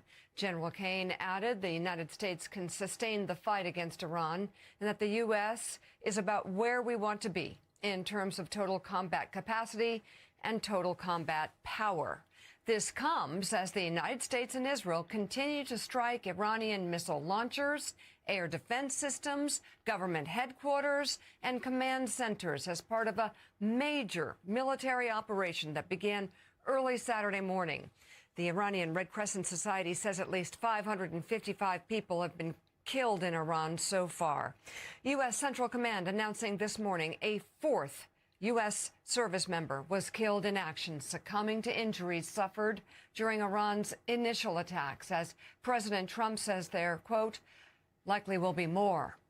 Iran is hitting back, targeting many of its Middle East neighbors and U.S. bases in the region as the conflict escalates this morning with Iran-backed militant group Hezbollah and Israel now trading blows. Iran has stepped up its attacks in the region. Let's go live now to Tel Aviv. And MS Now international reporter Inez de la Quintera. Inez, great to see you. Israel, of course, has been on the receiving end of a lot of these Iranian attacks. Israel's been able to intercept most, but not all. There have been some casualties there on the ground. Please tell us the latest on the situation there. Good morning. Yeah, lots of back and forth this morning. We know in Tehran there were sirens blaring there throughout the morning, and here in Israel as well, sirens blaring throughout the day and across the country. We know just today at least 19 people were injured, 10 people killed in Israel since the beginning of this operation. The number of casualties rising across the region. We understand in Iran, according to Iranian officials, that at least 555 people have been killed. And today we are learning of another U.S. service member's death as well. The Pentagon CENTCOM announcing a fourth U.S. service member was killed. This is someone who was injured in the first wave of attacks and succumbed to their injuries. And the Pentagon, the president today saying that there could be more American casualties to come. Elsewhere, we are hearing of 3 fighter jets in Kuwait that were, so these are American fighter jets in Kuwait that were shot down. We understand that was a case of friendly fire. The Kuwaitis accidentally shooting down these jets. There were no injuries there. And meanwhile, another front opening up this morning on the border between Israel and Lebanon. Hezbollah joining the conflict. Hezbollah targeting northern Israel this morning, and Israel responding by striking Beirut and southern Lebanon. We understand at least 31 people were killed in Lebanon. And really, this conflict widening across the region. So there were reports of attacks in the UAE, Qatar, Bahrain. It does appear to be even reaching, for example, Cyprus and the UK's Air Force base there after the UK said that it would allow the US to use its bases for operations. So no end in sight. The conflict appearing to be widening. Again, U.S. officials warning there could be more U.S. casualties. They're not ruling out putting boots on the ground. They say they're going to keep going for as long as this takes. And they would, we heard from President Trump earlier saying this could go on for 4 to 5 weeks. But the Pentagon just now kind of declining to put any timeline on it. MS Now international reporter Inez de la Quintera live from Tel Aviv. Thank you very much. Joining us now, senior member of the House Armed Services Committee and former chair of the Intel Committee, Republican Congressman Mike Turner of Ohio. We really appreciate your coming on with us. There are those analysts who are calling this a war of choice, that there was no immediate threat. What did you see as the immediate threat or the justification for this decision? Well, Mika, this certainly was an inevitable conflict, in that this really, if you take the linear aspect of this, all the way back from the JCPOA, where we had in the Obama administration the nuclear program that Iran had declared, where we were watching as Iran continued to have their nuclear enrichment. And really, Iran being the continued state sponsor of terrorism, their continuing buildup of their military, where Donald Trump took, decisive action recently last June against their nuclear enrichment facilities. And then Iran continuing to declare that they were going to continue nuclear enrichment and their continued buildup of their military. As we all know, Iran being declared enemy of the United States, with their chants of death to America, death to Israel, and the Trump administration calling Iran to the negotiating table, and they're clearly refusing, declaring that they were going to continue their nuclear enrichment, continue their military buildup. This was a continuing threat both to our operations in the Middle East, our allies in the Middle East, and to the United States. I hear what you're saying, and I hear continuing threat, and that's for sure. I think it has been a continuing threat for a number of years now, decades. I'm curious, what are we learning, or what are you learning that was imminent, that this had to happen when it did? And what questions do you think should be answered if you had time with the president right now for the American people about the risk of possible escalation now and the loss of American lives? Sure. Well, Mika, any losses are incredibly difficult, and our hearts certainly go out to the families of those who have been lost, and certainly the losses even in the area. I think when you take the word imminent, you have to look at the intersection of both opportunity and threat, and you have to make certain that intersection doesn't occur past the opportunity to be able to take out that threat. We've seen certainly with North Korea where that intersection passed that line to be able to take out the opportunity for North Korea to be that continuing or overarching threat, where today North Korea is a nation that threatens homeland of the United States itself. Here, the administration is taking action where Iran no longer, as they continue to try to impact their missile program, their space programs, which would impact their ability to become an ICBM threat, their nuclear ambitions, even their drone capability, which is a regional threat, significantly diminishing Iran's ability to be a threat to the United States, our allies, Europe, and then ultimately the homeland of the United States and their nuclear ambitions. So, Congressman, there has been some reporting that Pentagon officials did brief members of congressional staff to say, look, that we do not have intelligence that there were an imminent threat. But let's talk about what's going to happen here in the next couple of days. There's likely a war powers resolution vote. Please tell us how you will side on that. And what else do you want to hear as the administration finally does deliver more specific briefings to the Hill? What questions do you want answered? Well, at this point, I think it's like the president has been very clear, as has the Pentagon, as to the systematic work that is being done to eliminate the military capabilities of Iran. And this certainly is in everyone's interest. And you see now our European allies, certainly our Middle East allies, coming to the table and saying this is a valid goal that they're now joining us in to significantly eliminate Iran's military capabilities, as it was a emerging and certainly continuing threat to the region, Europe, and the United States. Now, I think what we need to see is what is that timeline and how do they see that unfolding, both as a threat and the damage that's occurring within the area in doing so, and what do we see that we're able to impact. What is that timeline? And I think that impacts the issue of the war powers resolution. I certainly see it no interest at this time of participating or supporting a war powers resolution. I think the president's been very clear that this is a limited military action, that he believes to be limited in its time frame. And I think that this is one that, as I've just described, even our allies see as a valid military conflict to engage in. Certainly real differences, though, among your colleagues about that, Congressman. Let's talk about Iran's response. They've gone after a number of their neighbors there in the Gulf, including what appears to be striking energy infrastructure, including an oil refinery plant in Saudi Arabia, per some of the video we've gotten into us here. So let's talk about the economic toll. We see stock futures way down, oil prices surging. What are your concerns if this does indeed, as the president says, goes 3-4 weeks or more? In one interview, he said it could be up to 6. About the economic toll, the pain that your average American will feel. This is consistent with what we see as Iran as a threat.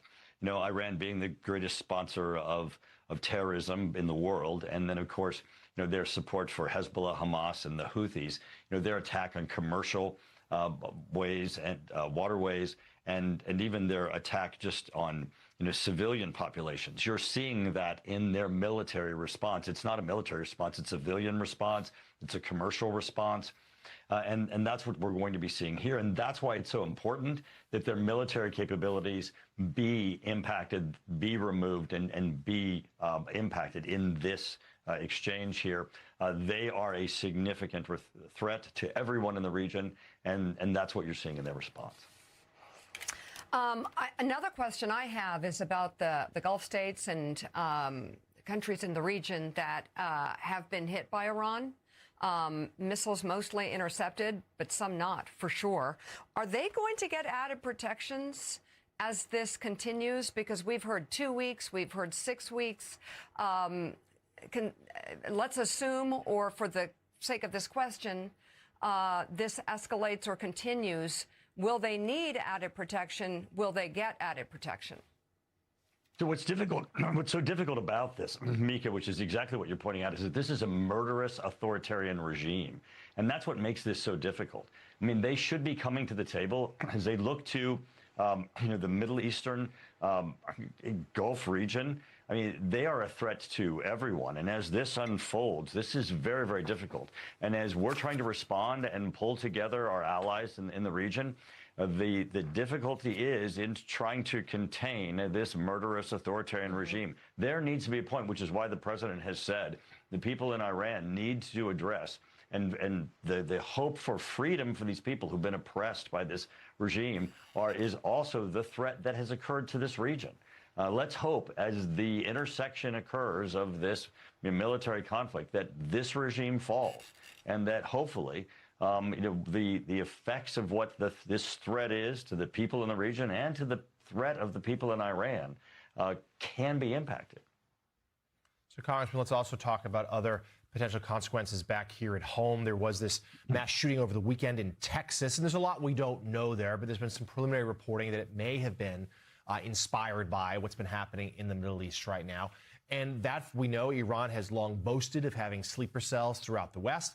Remains to be seen whether that's true or not. But what are your concerns about some sort of terror attack here in the United States, particularly at a time where FBI, DHS has really gut some of its counterterrorism efforts, reassigned some of those agents to things like immigration and deportation, and not focused on the possibility of an attack?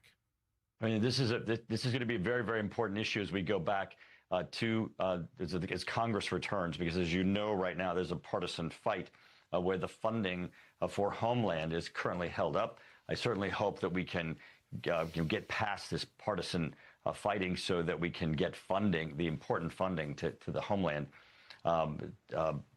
dislodged. There is certainly a threat to the Homeland that Iran poses.